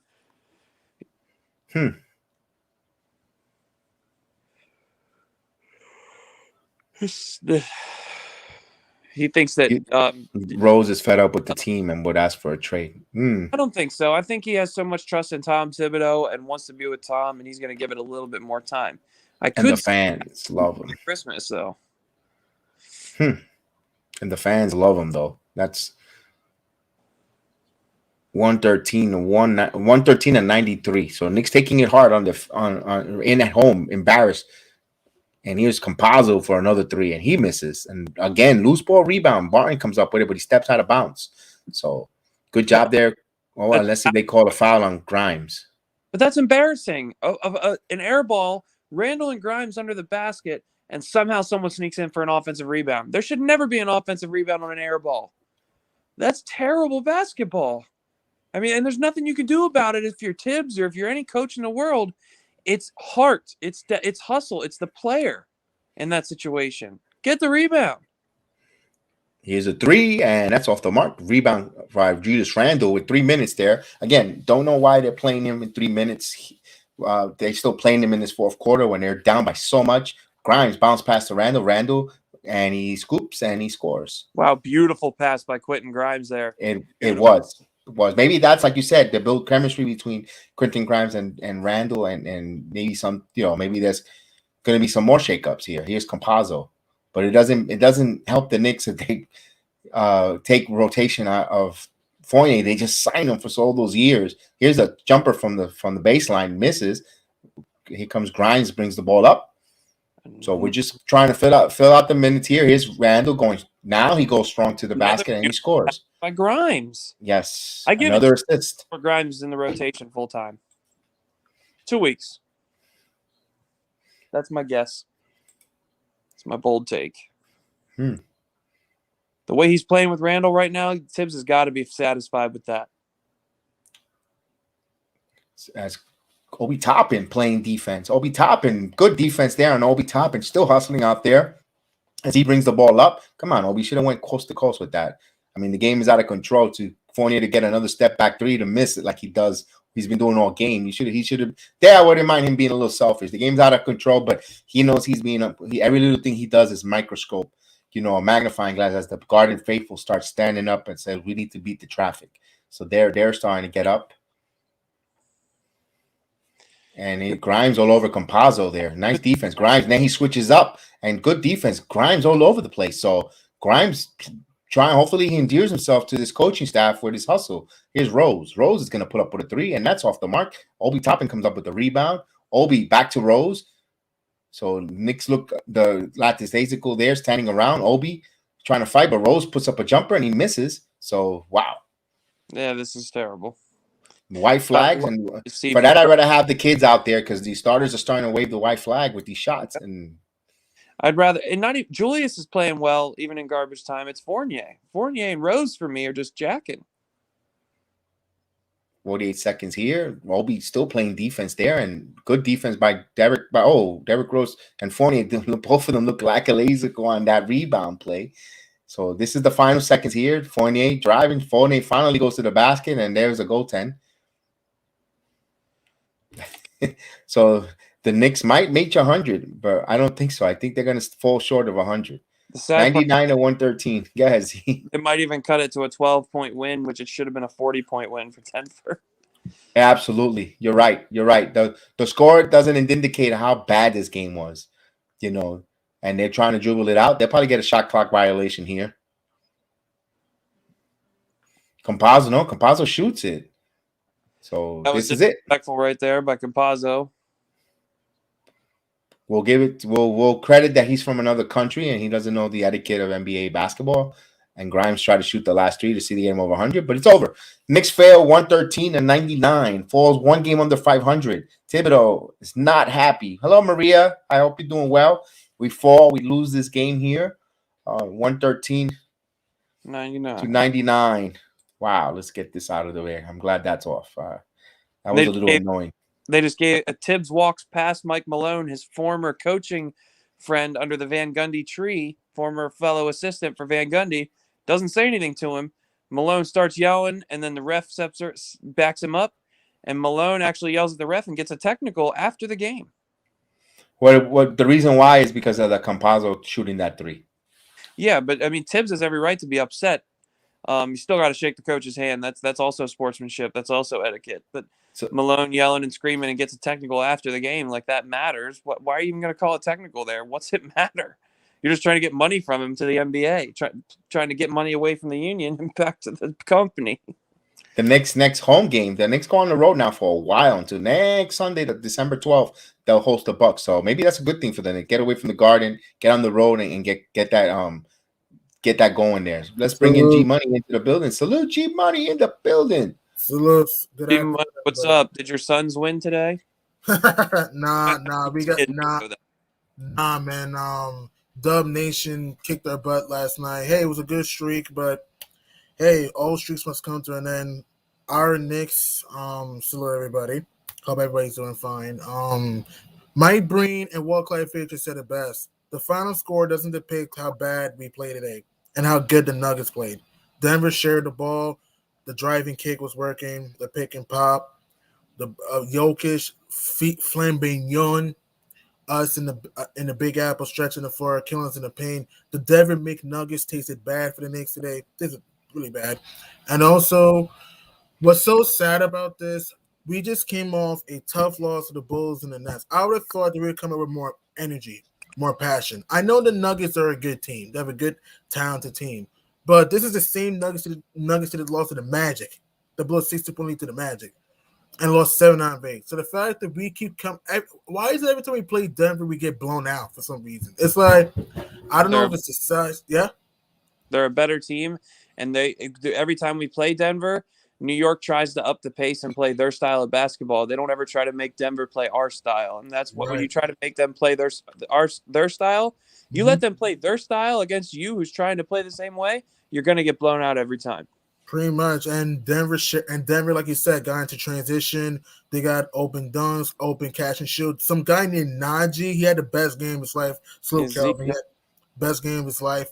Jokic was played like an MVP today. I mean, Will Barton had his moments. Aaron Gordon had his moments. Jeff Green had their moments. Capazzo even hit some tough shots too.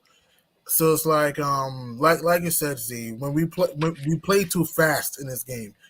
We had to learn to like slow the tempo down against the Nuggets because, like you said, if you play fast, if you play their style of play, you're gonna be in trouble. And the fact that Every time we play the Nuggets, we always get thrashed, especially at home. It's like it's getting annoying. You want to hear this? We lost 11. We were 25-11 at home last year. We're 5-8 at home this year. Wow. That's unacceptable. And you want to guess our next 2 home games? The defending champion Bucks Mm-hmm. and Chef Curry and the Warriors. Good luck with that. The good news is that we're on the road because usually we play better on the road, that we play with more focus on the road. Here's the bad news. We go to San Antonio. We haven't won a game there since 2014. We go to Indiana. Remember, we beat them at home, but we lost them at Indiana. Who knows? And then we go to Toronto. We haven't won a game in Toronto since 2015. So it's like, I don't know. It's like, I'm not trying to be pessimistic. I just gotta be honest what's going on. And Walt and Mike made a great point. The energy is just not consistent. And I agree with Kelvin. We switch too much. We gotta play man to man. We switch too much because when you switch, you give teams open lanes to the back of the open threes. It's like, I understand the Nuggets are a good team, but the fact that the defense wasn't there. Look at this. The Nuggets hit 23s. That's a season high for them. And here's what's crazy. They only took 5 free throws because they were just killing us with the perimeter. We took 21. We got our rebounding only by 2, but still, they, like you said, BX, they had 30 assists. We had 23. They had 10 steals though. Got into the passing lanes very well. And the problem is too, when you have this team and you end up getting easy. You do, every team in the NBA switches everything pretty much nowadays. When you play the reason that the switching everything doesn't work for the Knicks and it works for other teams is because they rotate and they help and they fill gaps and they protect the weak side of the floor from backdoor cut. The Knicks don't do that. They focus on, they ball watch too much. Especially the weak side defender who has weak side gap responsibility. They do not cover their responsibility. It's just fundamentals. I mean, it's ridiculous. It's crazy. And I want to throw this out there. Speaking of the fast breaks, like you pointed out, Z, the Nugs had 15 fast break points. The Knicks had the same amount of fast break points as my fingers. 5. Like that's ridiculous. And it's like you said, like you guys said, we don't cover the back door. We also don't cover the pick and pop very well. Like Jokic shooting threes if he was Steph Curry out there. It's like, I know he can hit threes, but he's not a great three-point shooter. At some point, like you said too, like you guys said earlier in the stream, you got to close out to him. You got to close out to him and you know, play smart. And I just felt that this game, man, pretty much every time we play the Nuggets, it's just that the energy is just not there. And you want to hear this, guys? We haven't had a lead against the Nuggets since 2021 at home. We didn't lead at all in Denver. We didn't lead at all today. That's sad. Yeah, as Wally Zerbiak on the post game with a stupid smile on his face, like we just won 113-99. Like, what the heck? For me, I'll just wear a bag over my head. I'm like, oh boy, yeah. Now 3-game losing streak, season highs, 3-game losing streak, heading into the San Antonio Spurs. Not good. They're rebuilding. But they're still a good coach team with Greg Popovich. You know, they could shoot the 3. They stretch the floor. DeJounte Murray's a beast. Absolutely. Lonnie Walker's played well. Even who else has played well for Keldon Johnson's had a good season for them. Even though the Spurs are struggling, they're a team that's going to fight. San Antonio's going to fight. And Popovich, young guys getting them experience, you know, and they're growing. They're building something over there again. Absolutely that. Hopefully I have someone from the Spurs, a fan, a good friend of mine is a Spurs fan. Hopefully he'll join me on the podcast to tell me about his San Antonio Spurs. So I'll reach out. Hopefully he'll join me and we'll talk about it before the Knicks play Tuesday night. So they have a couple of days off here to regroup, look at some film, get guys who are not healthy. It's good to see RJ Barrett on the floor. I thought he had we want to take anything positive out of the whole game tonight. Was RJ Barrett just being on the floor and giving us some positive floor minutes. You know, he was there. And other than that, and Quentin Grimes, you could say, was a positive seeing him play. Grimes played hard.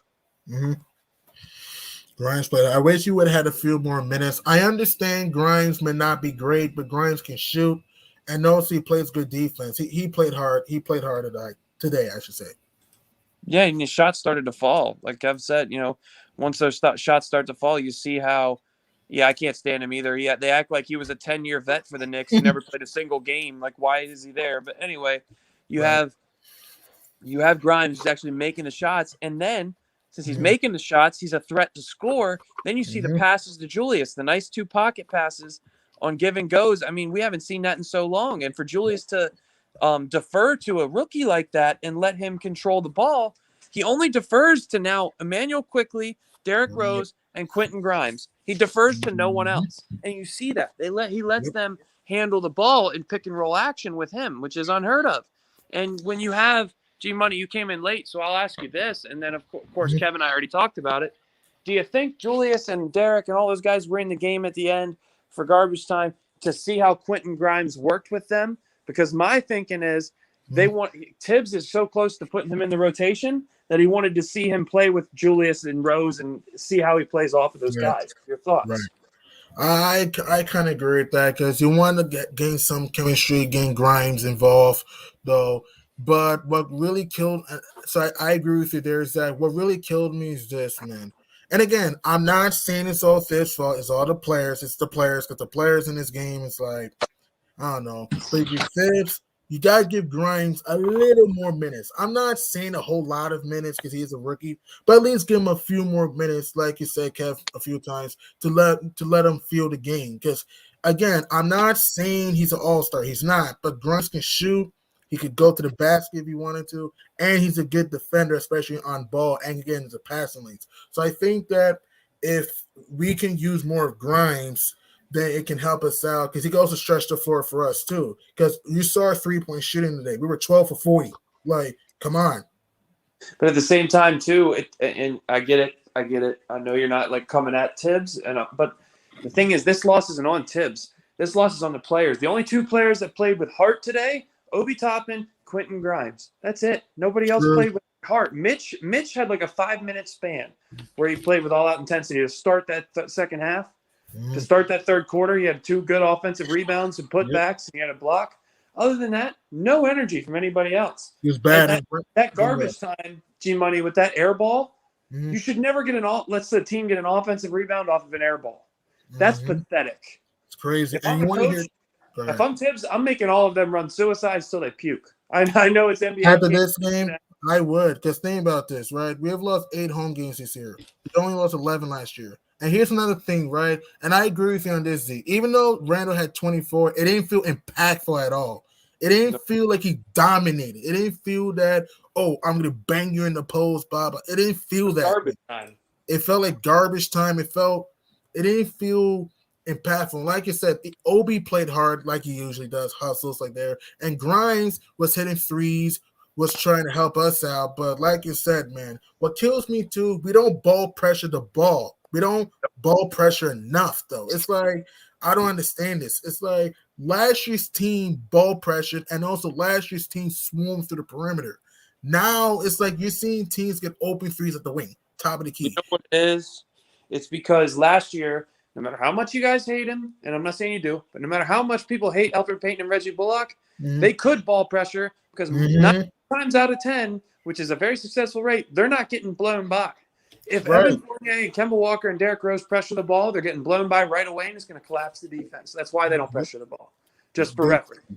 I agree with that. You made some great points. And Reggie Bullock's been pretty all right with the Mavericks. And Alfred Payne, even though he's struggling on my Suns, he's still playing good defense for us. But the problem with this roster to me of why we're being really inconsistent, I just think that at home, it's like we overthink too much and stuff. Think about this. The fact that we're 5-8 at home, right? And the fact that look at our home losses. The Magic twice, the Cavs, Raptors.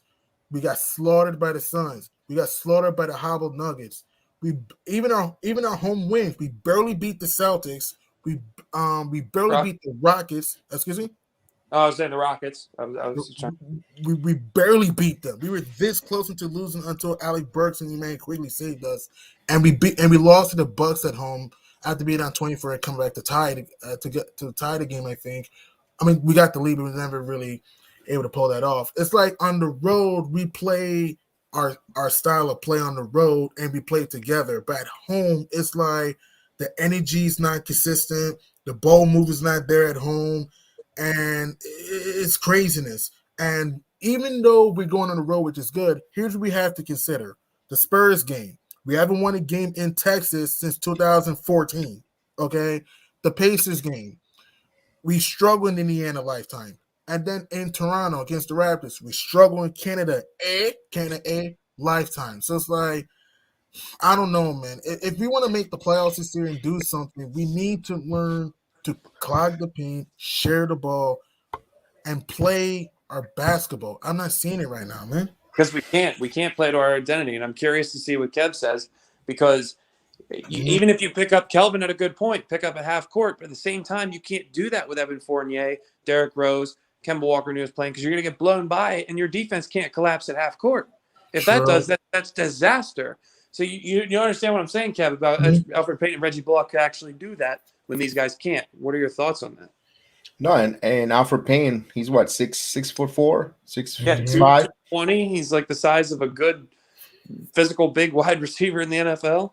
And Reggie Bullock was 6'6", 6'7", 220. I mean 6'7". So you Kemba Walker 6 foot, 6'1", 5'11". 5'11". You lost size. You lost size with and I understand. We gave up size for scoring. But what does people always say, and what they couch when you scout and when you look for players, you cannot teach us what size, and that's I think what's hurting the Knicks. Hustle and heart, but size. Yep. We didn't show passion. It's like, man, it's like I understand the Nuggets have a good team that's athletic, that can get into the passing lanes, that can get into transition. But the fact that I want to ask you guys, do you know who Najee was going to this game? Najee. No. I didn't know much about him though. No, I mean, I knew about him a little bit, but it's like he looked like an all-star today. His hitting looked like Christian Wood today. Tell me about it. His jumper was flowing. The Joker, Jokic is Jokic. The Joker is the Joker. He can pass. He can stretch the floor. He can bang. He had a complete package. Jeff Green had his moments. Aaron Gordon had their moments. Even Will Barton and Capaz were hitting some tough shots, though. So it's like the Nuggets, if Denver were fully healthy, they have a shot to win the West. But the fact that they're not healthy, I don't think they'll go far. But Denver, hey, it's a good win for them to stay in the playoff race. And like what Big Tash said, we played like we had this game marked as a loss in our calendar, and it stinks, man. And the fact that they don't have Michael Porter and Murray, and the fact that we come out, no sense of urgency. And Mike Breed and Walt Clyde Frazier made great points. Opponents don't fear MSG anymore. Last year, they feared us, in my opinion, at MSG. 2013, they feared us at MSG when we won 54 games. No one fears us at MSG anymore, man. Well, it's not even that. They haven't feared us at MSG for the longest time. MSG is a place where visiting players come in to go off because they love playing there. The difference is we don't emphasize this year in protecting MSG like we did last year. And we don't the thing is, no matter what you say about Alfred Payton, and you guys both know I've liked Alfred Payton, and I was one of his supporters. But the thing is, all the crap he took from fans, the media, all the crap he took, he tried his best every single night to prove them wrong. It didn't work a lot, but as far as defense and driving into the paint and all that stuff, he gave his all every night. Same with Reggie Bullock. Both limited players, guys you could totally upgrade from, guys you shouldn't be having a problem with if they're on other teams. Like when you lose them as a player, okay, big deal, you should think. But the effort that they give every night, if Fournier and all these guys gave the same effort they did, this season is going to shake out a completely different way than it is right now. It's effort. In defense, they say the same about size and athleticism and speed, Kev. They say that, but at the same time, with defense, they say it's really not. It's hustle and heart at this effort at this stage. Because every NBA player can defend if you know what I mean. But the thing is, it's effort and intensity. They're not showing it. Nope. And it's sad. And that's why you see Julius gets frustrated with some of these stupid mistakes and stupid things. Yes, he's done a lot of bad things himself, but it's the effort's not there. I agree, man. And another thing too of why we're struggling, and wasn't these disastrous third quarters? It's like I understand we had the good third quarter against Chicago, and and the third quarter against Brooklyn was like streaky, in my opinion. Like this against Brooklyn, but it's like the third quarter, man. Other than the Mitch putbacks, we just gave up. It's like no rotating to the shooters, drives, man, and like you said, Z, every time someone goes into MSG, someone either gets a career high, season high, someone like you don't even know or you barely know does something. What's gonna happen when we play the Warriors? Is Jordan Poole gonna have a career high or something? What happens when we play the Bucks? Is George Hill gonna have a career high or something? It's like I'm just tired of this. It's like last year's team, even in the games we lost, like you said, we showed effort, passion. We were moving the ball, defending with intensity. Even though Alfred Payne and Bullock may not be the greatest scorers, they were good defensively. And Bullock later in the second half of the season hit some big shots for us to help us even make the playoffs. And even won us a playoff game, game two. Bullock hit two big threes in the fourth quarter against the Hawks. The problem with this Knicks team right now, they're not communicating right now. Last year's team communicated. Even early in the season, we communicated. We started off 5-1. We're 6-11 ever since. And that's pretty bad. And we have the Spurs who play hard, the Pacers, even though Indiana's struggling, Indiana's always right there in these close games. It's just that they don't have a number one option. And the Raptors play hard too. So we gotta figure things out, man. Because if not, then we'll be in the plan. Yeah, man? If we don't figure things out, forget the play-in. We're going to be in the lottery because it's not skill. We have the skill to be a play-in team or a 4 to 7, 8, 9, 10, whatever. We play-in are a little bit above. We have the skill to do it and the talent. But if we keep playing with this intensity every night, we will be in the lottery. I told you guys that we're going to be a under 500 team if we don't get it right, and it's sad, especially after last year with a less talented team. All it was effort. Like Kev said it best, the New York City Gritty Committee or whatever. That was what got us to the playoffs last year. It was a playoff game too. It wasn't skill. It was heart and hard work. I mean, it's not there this year. And Tibbs, imagine Tibbs being the gritty, hardworking head coach. All of his flaws, he's a hardworking head coach. Nobody works harder than him. Nobody, he always brings it, whether you're up 30 or down 30, he's screaming. Like this has got to royally upset him and this whole organization. Right, man. If I were Fez, man, you should just go to the press conference saying, hey, we're not playing as a team. We're not playing together as a unit. If I were Thibs. Because if I was a head coach and I'm saying my team's not really giving what they can, I'm saying, hey, we're not playing together as a team. We're not sharing the ball. We're not playing with intensity. And it's really frustrating right now. Because, yes, I know it's early in the season, but like you said, if we keep being this inconsistent, then we'll not only we miss the playoffs, we'll be in the lottery. Last year's team showed grit. We won 41 games last year. I hate when people keep telling me, oh, we started at 11-15, we won 41 games. I don't want to hear that. That's a horrible point to bring up because last year's team had energy. And the East is better this year. I said this a million times. The East is better. Cleveland got better. Washington got better. Toronto, they're inconsistent. They're mediocre, but they're not bum team. Indiana, they're inconsistent, but they're not a bum team. Brooklyn, Milwaukee, Chicago. I said Chicago, right? Brooklyn, Milwaukee, Chicago, who else? Atlanta, Philly. Come on, man. Like the East got better. Like we gotta figure this out now because if we don't figure things out now, we're gonna be out of the playoffs. I think we'll make the playoffs. I personally think we'll get in. I'm just saying that I said before the year we're not gonna be a top 4 seed in the East because it's that I said it to myself. I thought that offensively would be better, but I knew our defense was gonna get a little bit weaker, knowing the fact that Fournier and Kemba are not great defenders. And I said the East got strongest teams are not gonna have the same bad luck like they had in years past. Now the fact that we're playing teams that are more healthier now the fact that we're not having that same consistency. What do you think about that, Kev? Yeah, you said it perfect. You not having that same consistency. I'm just trying to figure out if I can get Tom Thibodeau's quotes before we get off the air, find out what he said, but it's not available yet. It's probably going on as we speak, so we'll probably have that on the podcast. So I definitely want to hear his thought and what answers he's got to give us.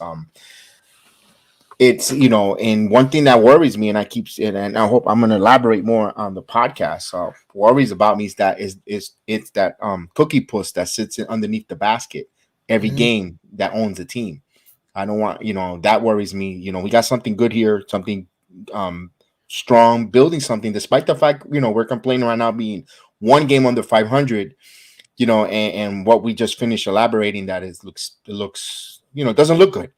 That worries me about the guy that sits underneath the basket. We saw how he forced the revisionist history, how he forced that trade with Denver to bring all the get rid of Melo, where Donnie Walsh had a plan. I know it's a different point of time Mhm. and different stuff, but it's still the same owner.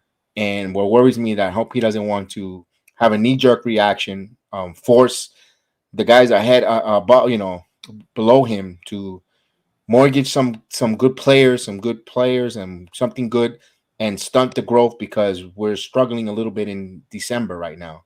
That's my concern and my worries as a Knick fan, because I seen this film before. I seen this film and I seen the story line, and that's the only thing that right now just worries me. Knee jerk reaction. We're just fans. We're fans, and we do get worried, and we do see the short term problems, and we want, oh my god, but maybe they have a long-term salute plan that they stead the course. Maybe they foreseen the Knicks taking a couple games step back. Maybe not as bad as this, but there's still a lot to go, a lot of basketball left to play, be 59, played. 59 games to go. Yeah. Yeah, to figure it out. It's a December, it's an early December game, matinee game as well. No excuses, not putting excuses, because they stunk out there. They Mhm. were terrible. They stunk it up. That wasn't really good basketball, especially like you said, allowing other teams to come into They play your home. free. They play free. And Mike Breen and Walt Clayfader says a lot during the game. When opponents, and also Zach too, when opponents go into MSG, they play free.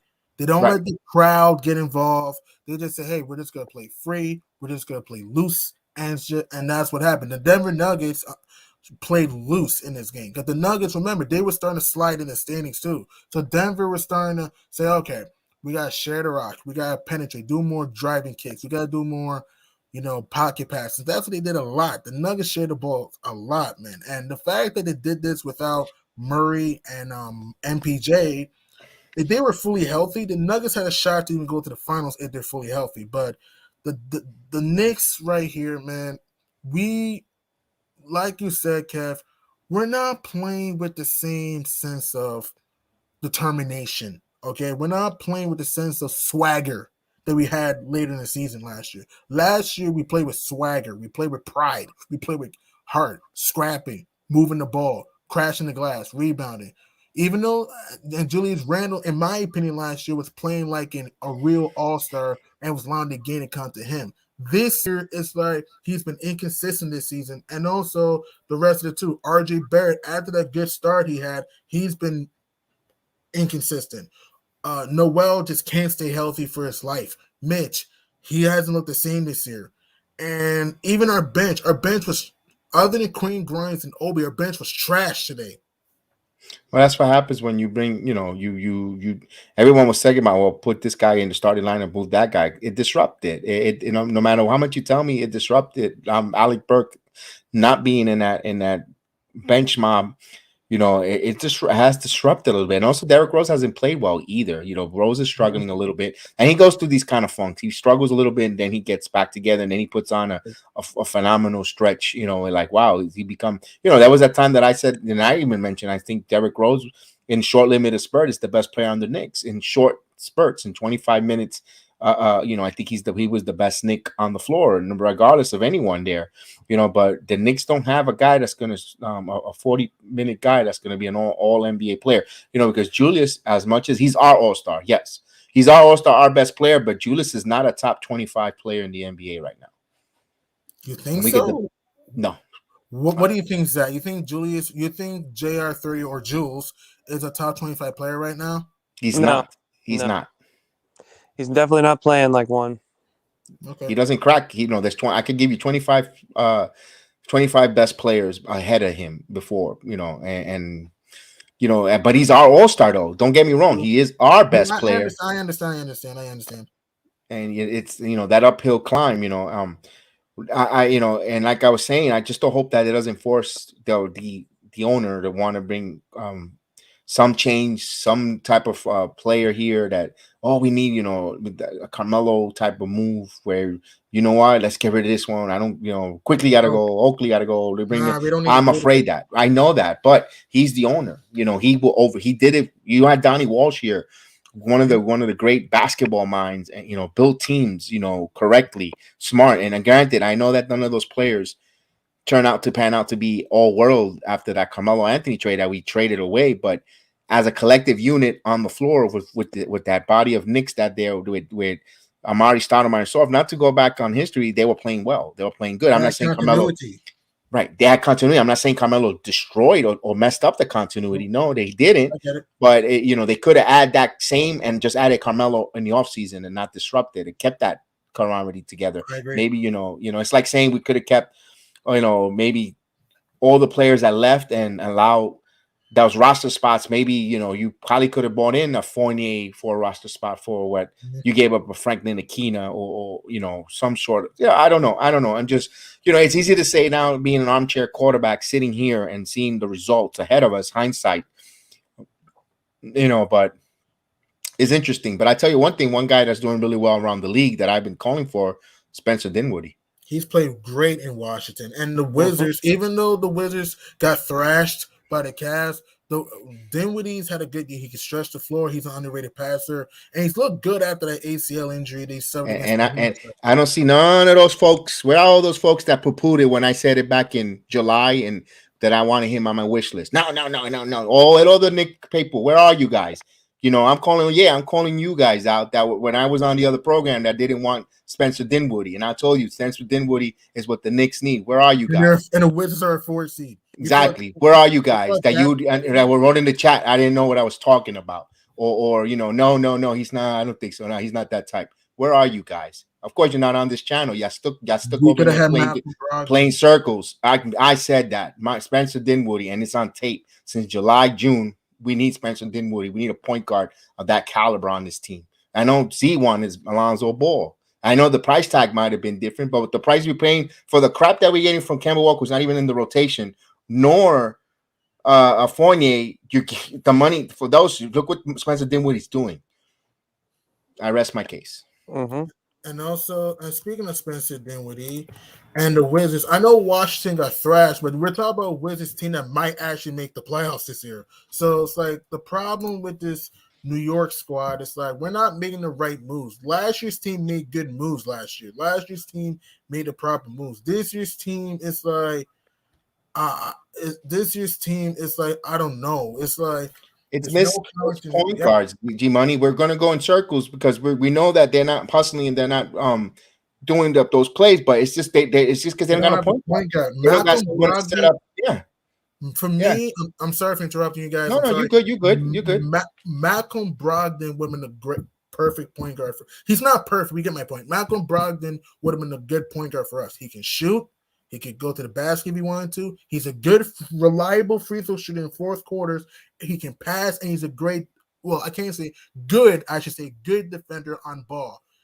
If we had a Malcolm Brogdon, and maybe instead of, Fournier is a good player, but if we had, let's say, like a Norman Powell, or this is wishful thinking, the Kawhi Leonard, if he was healthy, do you really think we'll be 11-12 right now? No, we'll probably be a better team. It's like, yeah, but that's if G Money, because Brogdon wasn't a free agent. You had to trade for him. All those players are phenomenal. You make great points, but the point is that at the beginning of this summer free agency, Dinwiddie was a free agent. You didn't have to trade. You didn't have to bring anyone. All you had to do was pay the guy. And then you're like, oh no, we got to give Mitch the bag. Yeah, now, do you want to give Mitchell Robinson $18 million right now? $25 million. Miles Turner. Exactly for what we need to save. Sometimes you gotta stop. Sometimes playing with your heart, and I understand that you got to make smart business decision. You have a need in point guard. Get the point guard in here, no matter the right point guard. You had Derrick Rose. You're not valuing him as a starter. I get it. You needed a point guard. We're gonna draft. All right, but draft, you're going to take a while to get here. And I understand everyone thinking, even like you said, GM, the great one, Rondo was around. Rondo and Ariza will fix things at once. I think so too. Good point there. But you know how many times Rondo has been out there for the Knicks to kick they haven't even kicked the tires prior years to that. Rajon Rondo. We're gonna have Gallinari off the bench. You think they could have bought him there. Why? They had opportunities for him, and I would say to myself, man, why don't they bring him here? He's a point guard. You got scorer. You had Carmelo Anthony was a scorer at that time years ago. Nothing. They don't look at certain players that actually will fit. Like you said, and it just like head scratching moves. Brogdon, like I said, I mean, I know we don't want to do the what if. I know we can't change the past. I'm just saying that, like you said, Kev, in the summer. I mean, I know you don't want to trade a whole lot, but sometimes you might have to. Sometimes, not a whole lot of players. You don't want to do that. But Malcolm Brogdon, there was a chance, so you could have came, or a Miles Turner, who we could have traded Mitch. Listen, Mitch is a good player. He's athletic. He can defend. He's a good player. But my problem with Mitch is one: sometimes his energy could be lost sometimes, and also he's hurt. People keep telling me, "Oh, if we would have had Mitch, would have been in the Atlanta Hawks." Get the hell out! Yeah. I'm sorry for the language. No, you're right. You're right. I can't respect. This is just me personally. I don't respect opinions like that. We would have beaten the Hawks. What are you talking about? The Hawks killed us on driving kicks and threes. Even though Capella might not be a scorer, he can get offensive rebounds and dunks, man. It's like we were not going to beat Atlanta, and yet people tell me we would have beaten Philly. What? No, we're not going to beat Philly last year because Philly had the defenders and had the shooting still. Mitch is a good player. He's a good player, but Mitch is not the answer. I said this before the season. He can defend, but Miles Turner can defend and he can shoot too. The only thing Mitch is better than Mitch is better than Turner is athleticism and rebounding. Other than that, Turner's a better player. Mitch is not even a top 10 center. He's not. I'm sorry. Mitchell Robinson, he's a good player, but he's not the answer. He gets hurt a lot. Sometimes he can't guard players one-on-one sometimes. And also, free throw shooting, he comes and goes sometimes. He's not that good of a free throw shooter. I don't understand why Knicks fans think Mitch is some impactful player. He's a good player, but he's not that impactful. You even saw it today. Like Jokic, I know Jokic is an MVP. I understand that. He's a great player. Jokic took his lunch money. Vucevic took Mitch's lunch money. Come on, man. No apologies for Mitchell Robinson. He said he's not 100% healthy. Neither. And Z, I know you've been quiet for a while. What's your thoughts on Mitchell Robinson? I know you've been mentioning in the past that injury and that Yao Ming had the same type of injury as Mitchell Robinson. There's probably some truth to what you've been saying since the beginning of the season. Yeah, I mean, I'm not to toot my own horn, but I was right. I mean, that extra weight that he put on is not good for that foot. It's not good, and no one's come back from the injury that he has. I mean, like you said, you look at Yao Ming, you look at all these guys, none of them came back from it, and to their full potential. But also, you add all this weight, it took away some of his athleticism, and he's always hurt, no matter whether he's light or not. It's sad to see. He's definitely not worth the money. He's not worth all that extra stuff. Mitch has really disappointed me. Yeah, this season, yeah. I mean, Mitch is a good player, but like you said, Z, the weight too much. And to me, look, Mitch plays hard sometimes, but other times he's not serious.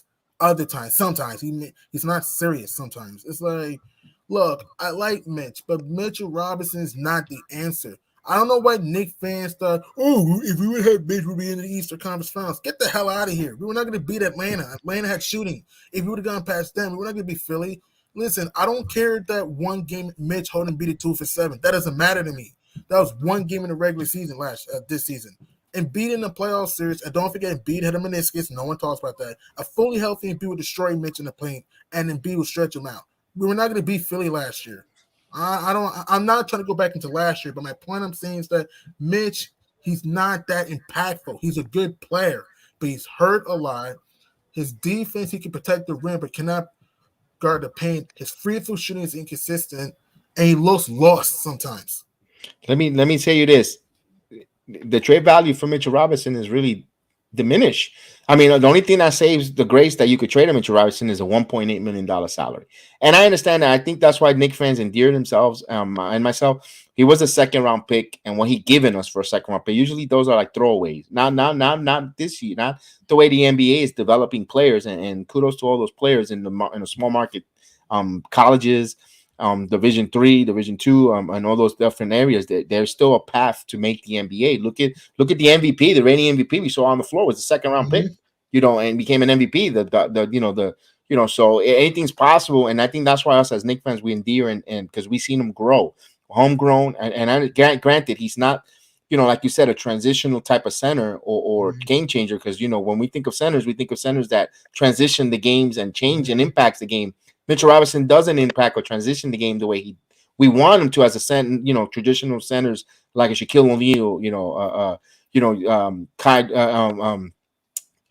all these type of centers, even not even if Dikembe Mutombo. If we could get maybe half of Dikembe Mutombo from a Mitchell Robinson, that's what we're thinking we might get. But I don't know. There's a reason why he's was a late second round pick. We like to see this development. He is a serviceable, and don't get me wrong. I want Mitchell Robinson on the right contract here, but he, I don't know. It's not a Mitchell Robinson's fault why we lost this game neither. Don't get. It was the whole team. We're just talking about the pieces, and I don't know. We'll have time to talk about breaking down players and everything, but I don't know. And also, and it's true. This is a perfect one. We never feed the hot hand. We never give the heat checks. We take away from our team the flow by playing iso ball and defending and deferring too much to Julius. Right. And Kelvin, and to your point, that's 1,000% correct.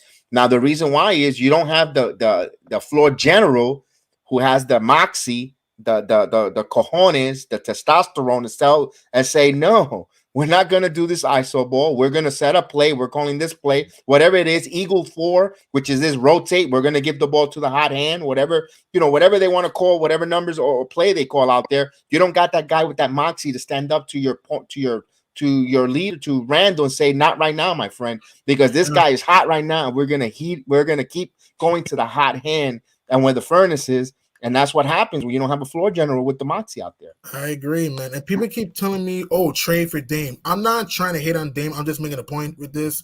Dame is not the answer. Yeah, Dame can pass, but he's not a floor general. He's a scorer. We need a floor general right now. Like I said, I know we don't want to go by with ifs, but I'm just saying, if we had a Malcolm Brogdon or Kyle, like this Larry could pass to, or this is wishful thinking, one of my favorite players, CP3, we won't be playing as much ISO. That's the thing. Here's why I describe the Knicks sometimes. The New York Knicks sometimes play at the Portland Trail Blunders. That's what we play. The New York Knicks sometimes play at the Portland Trail Blunders. Here's why. Here's why we don't succeed.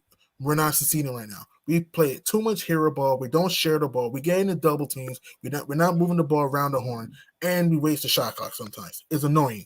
Last year's team moved the ball a little bit at the end of the season until the Hawks, frustrated us. This year's team, it's like the ball movement's not there. We're not getting the open shots. And like you said, Calvin, we're not finding the hot hand. How many times can a guy like Burks get high or Quigley get high or whoever can get high? We don't give him the ball near the cold again.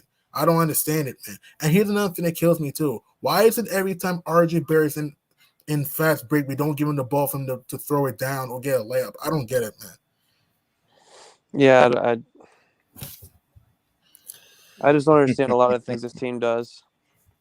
And it goes by the point. It starts with the floor general decision making and a point guard, and they don't have that right decision, and tell them and move. We see Quickly at times tries that, but he's also, maybe he's second year player to putting on there. We want Quickly to be a floor general and move guys around, assist and all. But then, when he only scores 10, 11 points, we all want to kill him. Oh, he's not scoring enough. He's taking bad shots. The points on the floor, I understand whenever he comes up with those threes or whenever he shoots it and momentum, but I want to see him, and I like what I'm seeing him doing all the other stuff on the floor.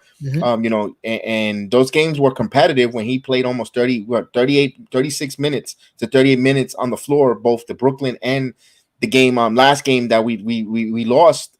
And they were close concept games, but tonight he didn't play much minutes on the floor. He wasn't, he deserves he deserves to have an off night here and there, but it was just I don't know. It was just like my God, it just left such a sour taste in our mouth. Because we know that this team could play better to their potential, and they know that they execute their. We know how good their coaches is, how great their coach is, a good head coach who could put all their players in the right position. And what frustrates us when we see a group of guys collectively not executing the coach's game plan. That's why that frustration is here tonight, right now, and this afternoon.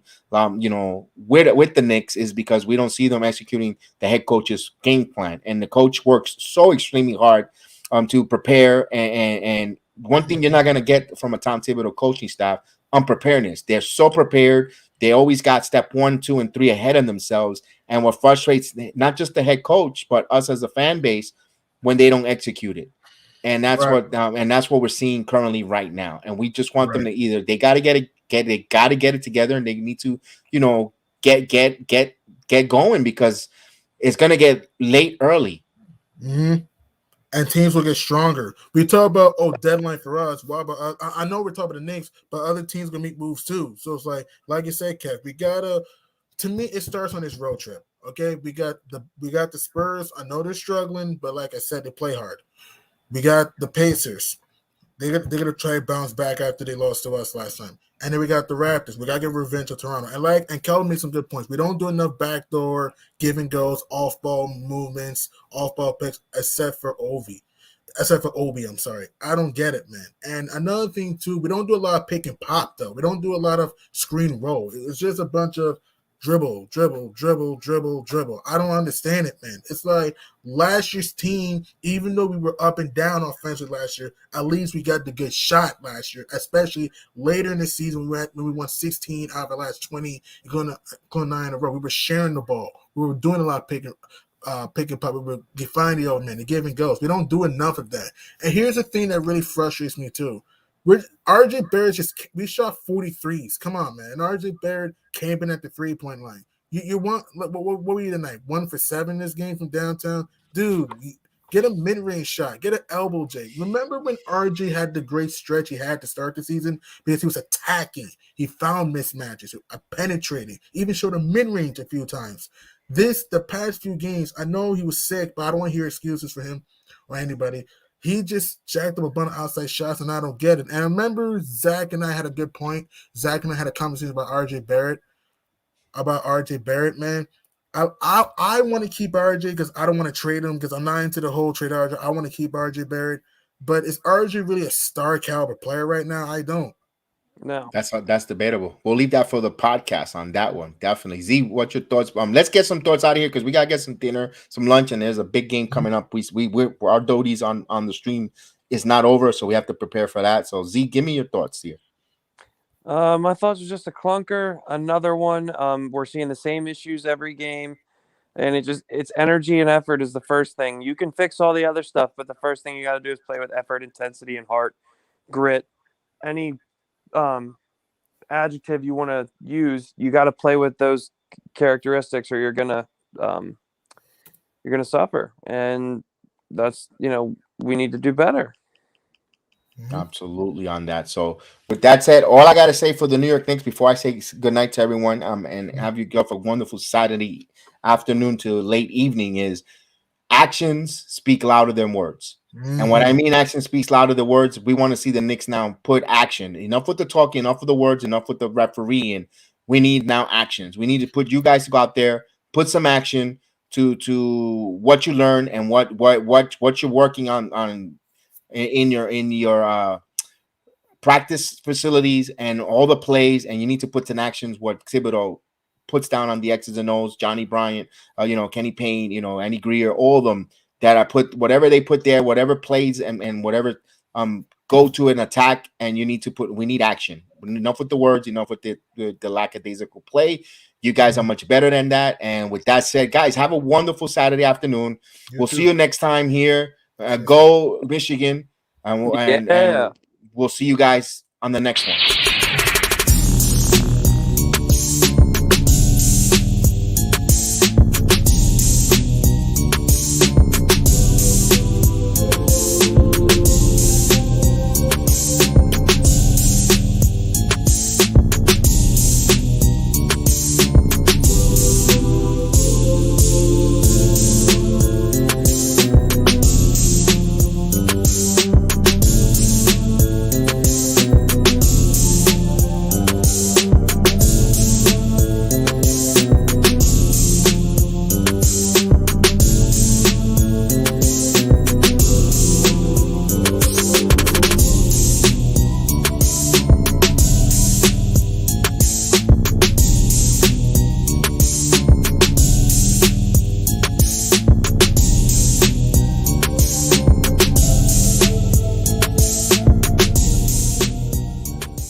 clear of the closing doors, please.